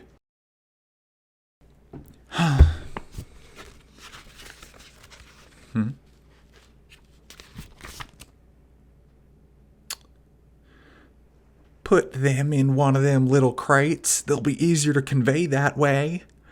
Would you mind doing me this one last thing for me? Pack my box with 5 dozen liquor jugs. Thank you. Be well. Be... Pack my box with 5 dozen liquor jugs. Pack my box with 5 dozen liquor jugs. Pack my box with 5 dozen liquor jugs. Pack my box with 5 dozen liquor jugs. Pack my box with 5 dozen liquor jugs. Pack my box with 5 dozen liquor jugs. Pack my box with 5 dozen liquor jugs. Pack my box with 5 dozen liquor jugs. Pack my box with 5 dozen liquor jugs. Pack my box with 5 dozen liquor jugs. Pack my box with 5 dozen liquor jugs. Pack my box with 5 dozen liquor jugs. Pack my box with 5 dozen liquor jugs. Pack my box with 5 dozen liquor jugs. Pack my box with 5 dozen liquor jugs. Pack my box with 5 dozen liquor jugs. Pack my box with 5 dozen liquor jugs. Pack my box with 5 dozen liqueur jugs. Pack my box with 5 dozen liquor jugs. Pack my box with 5 liqueur jugs. Pack my box with 5 dozen liquor jugs. Pack my box with 5 dozen liquor jugs. Pack my box with 5 dozen liquor jugs. Pack my box with 5 dozen liquor jugs. Pack my box with 5 dozen liquor jugs. A, B, C, D, E, F, G, H, I, J, K, L, M, N, O, P, Q, R, S, T, U, V, W, X, Y, Z. Pack my box with 5 dozen liquor jugs. The Minnow Pea Residence, Nollopian, Thursday, November 16th. Dear Mr. Redrick Little, here is the sentence you require, delivered prior to the deadline imposed by the High Council. Indeed, with 3 whole hours to spare. Pack my box with 5 dozen liquor jugs. Please note that this sentence is exactly 32 letters in length. It contains the required appearance of each of the 26 letters of the English alphabet. The sequence contains further no contractions or arguable proper names. It is incidentally neither declarative nor interrogative, but in fact it is the imperative mood. It is a command, Mr. Little. In appropriate response to 15 weeks of High Council orders, mandates, and dictatorial behests. I must inform you that I did not come up with the sentence myself. Credit should actually go to my father, Amos Minnow Pea, if indeed credit is due. I maintain that because the sentence was created unintentionally, in the course of a quickly penned farewell letter to my mother and me, Pop should not own responsibility, nor should anyone, or perhaps all of us. And this is why I venture to tell you the truth of its genesis, risking, of course, a strict interpretation of your challenge. I venture so for this reason. Mr. Little, any one of us could have come up with such a sentence. We are, when it comes right down to it, all of us, mere monkeys at typewriters. Like Nollop. Nollop, low-order primate, elevated to high-order ecclesiastical primate, elevated still further in these darkest last days to ultimate prime. A grade superior being, for doing that which my father did without thinking. Think about it. Truly yours, Ella Minnow Pea. From the office of the High Councilman, Redrick Little. Thursday, November 16th, Day 1 of the New Order. Dear Mrs. Minnow Pea, on behalf of the High Council, I accept your sentence. All relevant statutes have been rescinded. Please join me at your earliest convenience for tea in my office. I trust that your friend Tom, after having been successfully fleshed out, will accompany you. Fondly, Redrick Little. Nollopian, Nollop, Friday, November 17th, day 2 of the new order. Dear Mum and Pop Mitty and dear Cousin Tassie, it is over. You may all come home. Mr. Little, on behalf of the High Council, has accepted my sentence, the 32-letter sentence which I proofed 3 hours prior to deadline. The council members assembled to read it, assembled in one great bug-eyed clump to read it aloud, over and over, then proceeded to examine it most carefully, counting each letter, identifying and pronouncing each grapheme in proper alphabetical sequence, and finally proclaiming the sentence an undeniable miracle. It is not a miracle. It is an accident, pure happenstance. Perhaps just as happenstantial in its creation was the fox-dog sentence. I have a strong reason to believe this. Let me tell you why. This morning, Mr. Little took Tom, my new friend. I cannot wait for you to meet him. The intense blue of his eyes give me occasional shudders. And me, down to the vault beneath the National Library. Held in climate-controlled perpetuity are several hundred linear feet of governmental records and historical documents, including the original Island Compact, which we have all gazed upon in its infrequent public displays, along with a sizable collection of Mr. Nevin Nollop's personal papers and most private effects. I asked Mr. Little why all of this was spared in the wake of the anti-alphabetical edicts that had rendered to dust and ash virtually everything else found in print upon this island.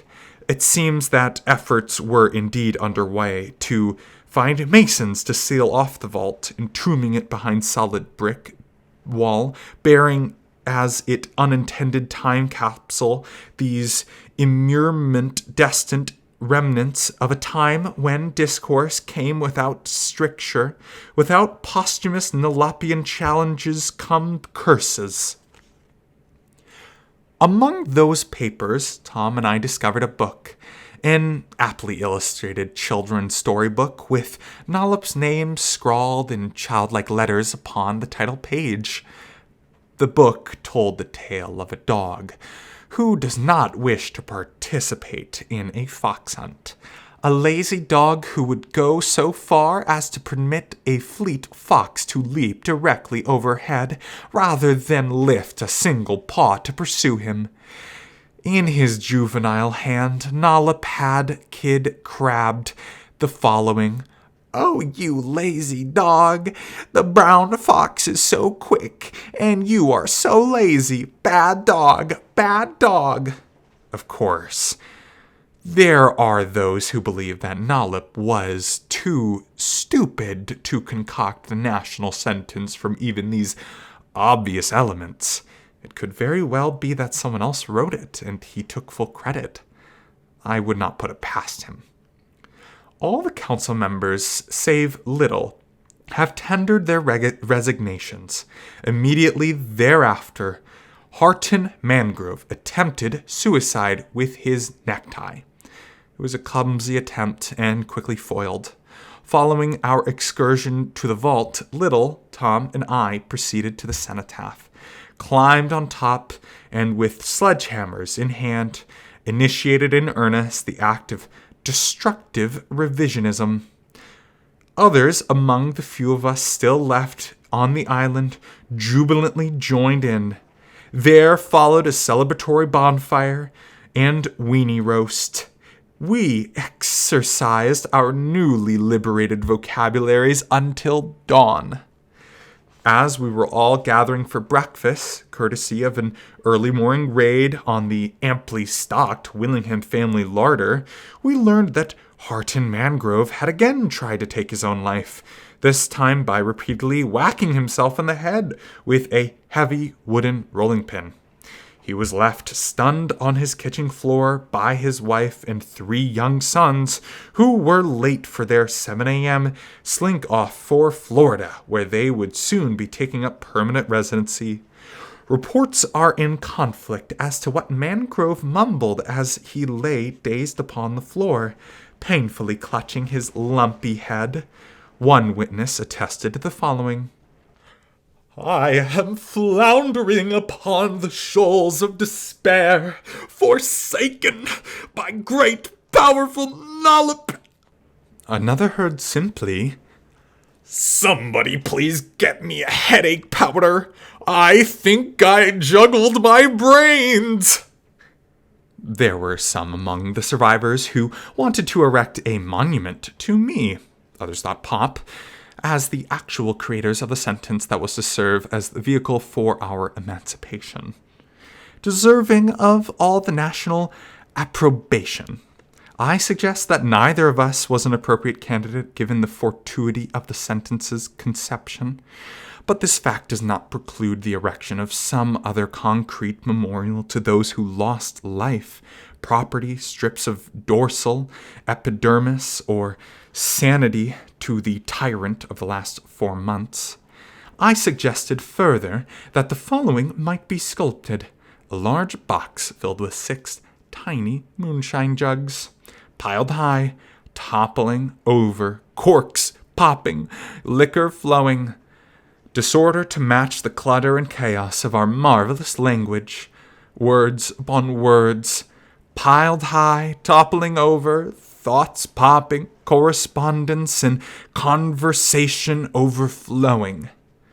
And upon the bandifold beneath the sculpture, writ not on tiles but chiseled deeply into the marbled facade, the following sentence, 19 letters in length, containing a mere 10 different graphemes of the English alphabet. Dead dogs tell no tales. And by deliberately keeping the word tales frustratingly misharmonized, we offer this guarantee that our descendants will never have reason to exalt this sentence beyond simple sentience. Finis. I miss you all. I cannot wait to see you again. Love, Minnow Pea. Nollopton, Nollop, Monday, November 20th. Dear Doug, it's after the fact, obviously, but we're all still curious to know what you and your fellow cyber geeks might have been able to come up with. Care to give it a shot? By way of reminder, your mission, should you choose to accept it: shortest possible sentence containing all 26 letters of the alphabet. Words in English and in current usage, please. I'll accept proper names in a pinch if they don't seem Martian. Best wishes, Nate, the Scribbler, Warren. South Carolina State U, Orangeburg, SC, USA, Wednesday, November 22nd. Dear Nate, we have come up with 4 sentences for your reading pleasure, each equal to or less than 32 letters in length, allowing for, thank you, sir, the use of proper names. The computer succeeded in creating a sequence exactly 26 letters in length. That is, need I say it, without repetition of a single letter. It follows: JQ Vans stuck my big fox whelp. The others we are pleased to list below: Quick Zephyr blows, vexing daft Jim, 29. Few quips galvanize the mock jury box, 32. Pack my box with 5 dozen liquor jugs, 32. I hope this has been some help to you. What, by the way, was the sentence that brought the High Council to its senses? Or, shall we say, to its knees? We are all quite curious to know. Sincerely, Doug, Cyberhead Watts. The end.